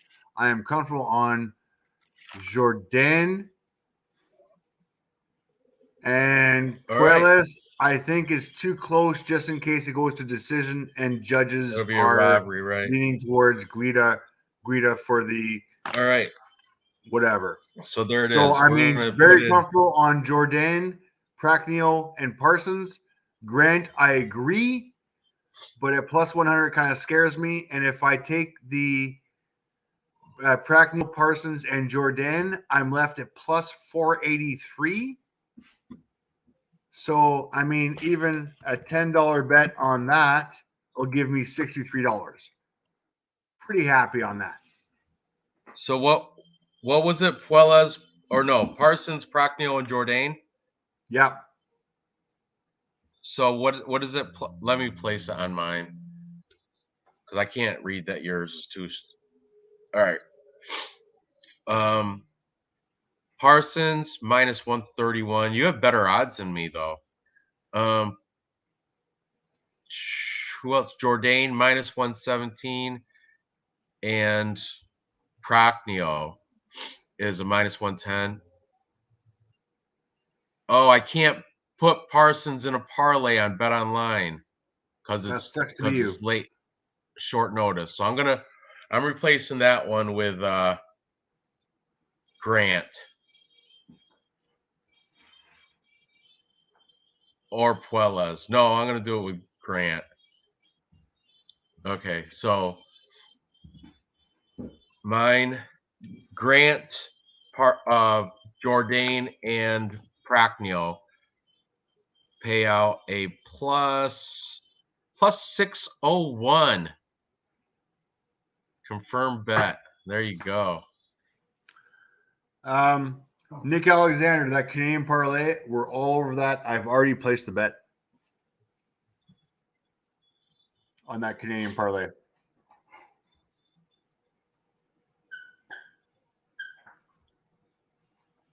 Let's see.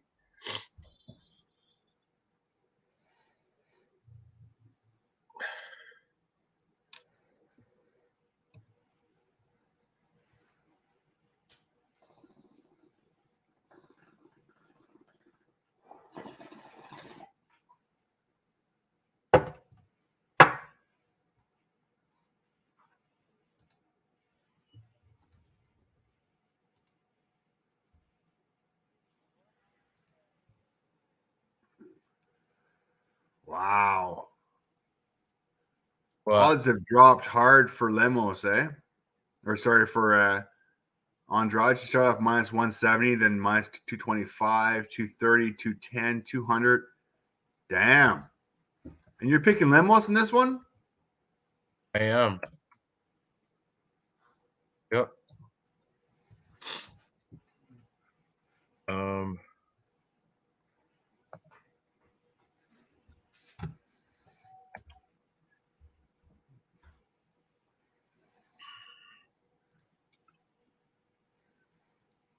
Okay, three-leg parlay for me. Charles Jourdain, Marcin Prachnio, Dwight Grant.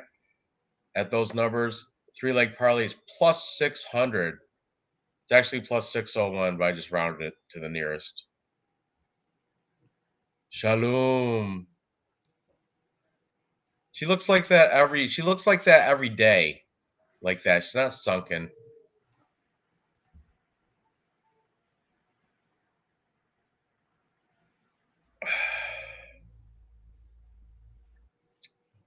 Yeah, I'm taking Lemos.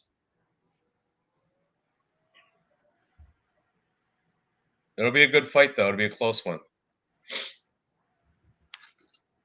I'm going to change my pick on Tapology right now. matter of fact, because I did pick originally. I picked Jessica Andrade, but now I'm taking Lemos by decision. You know what? I think she might even end her TKO. We're gonna say TKO. When? Round 3.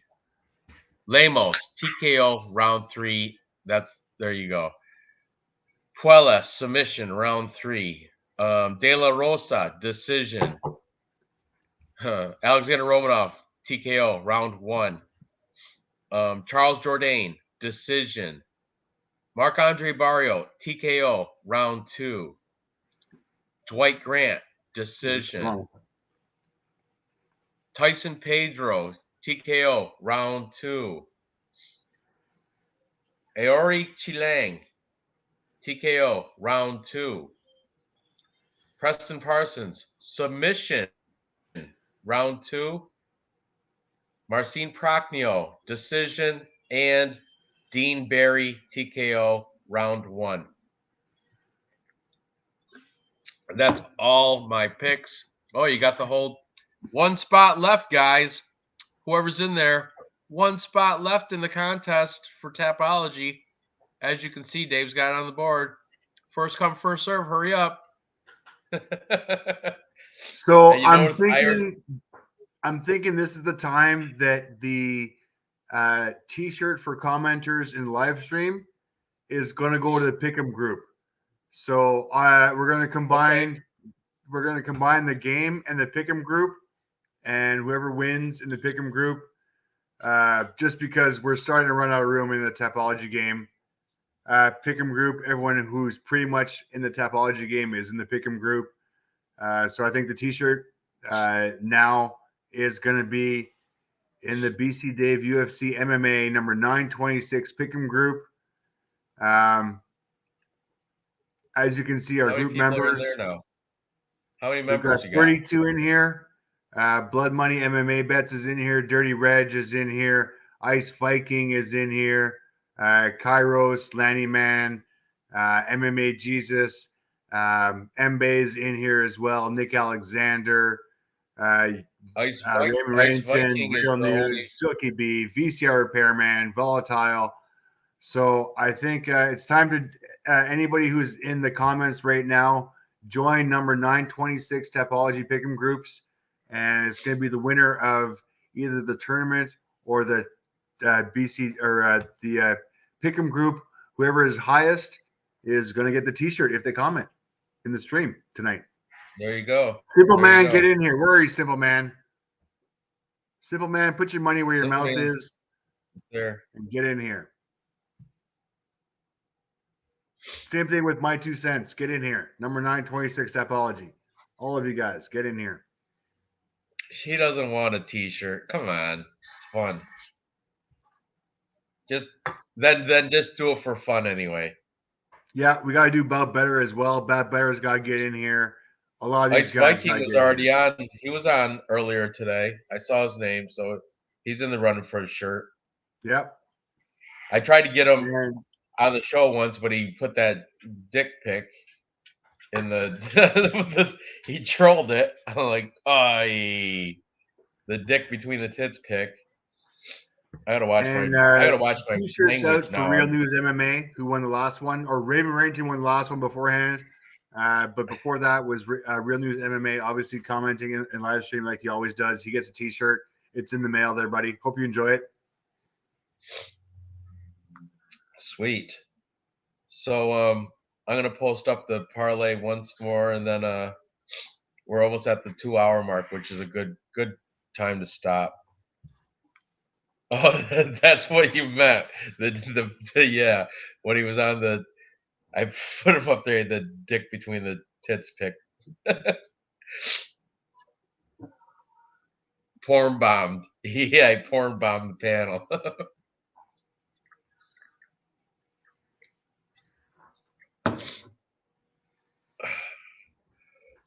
All right, so here's my 3-leg parlay. Dave's is very similar, except he replaced Dwight Grant with Preston Parsons, but on Bet Online you can't parlay Preston Parsons because it's too short notice, which is BetOnline's weird like that. But they did take this for plus 600. $10 bet get you 60. If you want to do a $100 bet, if you're feeling ballsy, you get $600. But I'm going to put a $20 bet that'll give me 120 on that. So there you go. All right, guys, I appreciate you watching. Thanks for being active in the chat. Dave, thanks for all your statistics and putting everything on the shared screen. It's a good show. Hopefully, good luck to everybody tomorrow. Tomorrow is Nora's birthday party, so I will not be doing a watch along. I'll join into one later. Probably Vlad or somebody. I don't know. I'll be in one.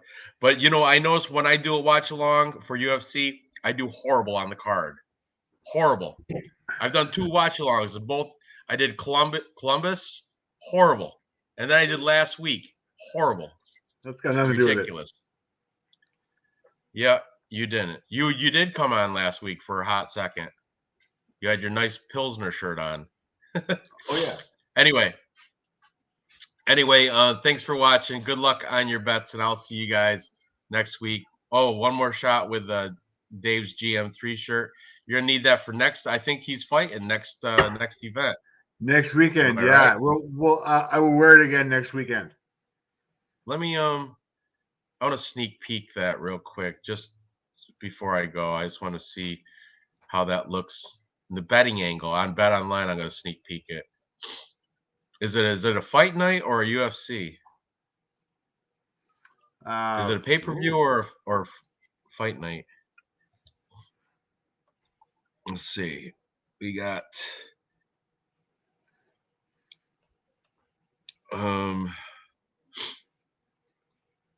Fury FC, Bare Knuckle. Oh, it's another fight night. Vegas 53. Oh, he's taking on Christoph Jocko, and he's a plus 147 underdog for GM3. How you gonna disrespect the legend like that? Really? Oh, plus the headliner.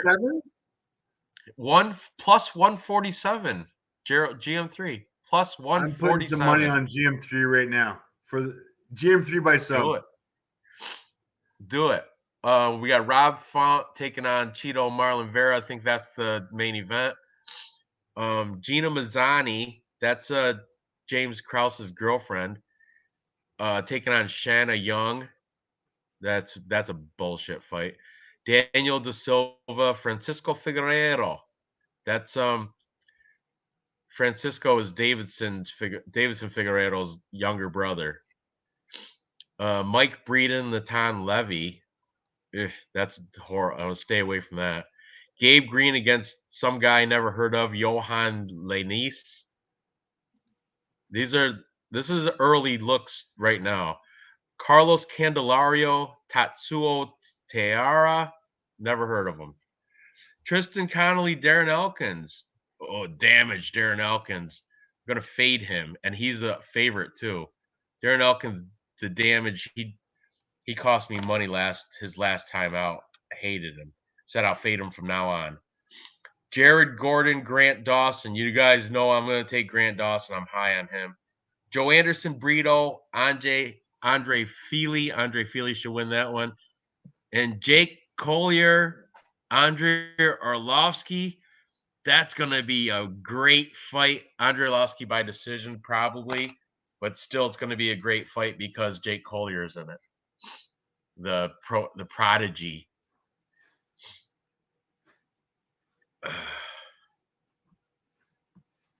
Oh, they're talking about your thing. All right. I got to go. Thanks for tuning in, guys. I'll see you guys next week.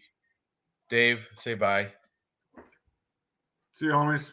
Thanks for watching. Join Tapology Group number 926. And everybody, congrats to Ranj on finally breaking over 1,000. Oh, I know. I keep forgetting about that. Man. Well done. Good job. Forgetting. Well worth the effort. Next time I'll Guys, be put in the doing time, YouTube stream the so effort. I can get the donates. That's I gotta right. set that shit up. I don't know. I'm monetized now. I don't know how to do that. I gotta figure it out. All right. Congrats, Thanks, man. guys. Later. You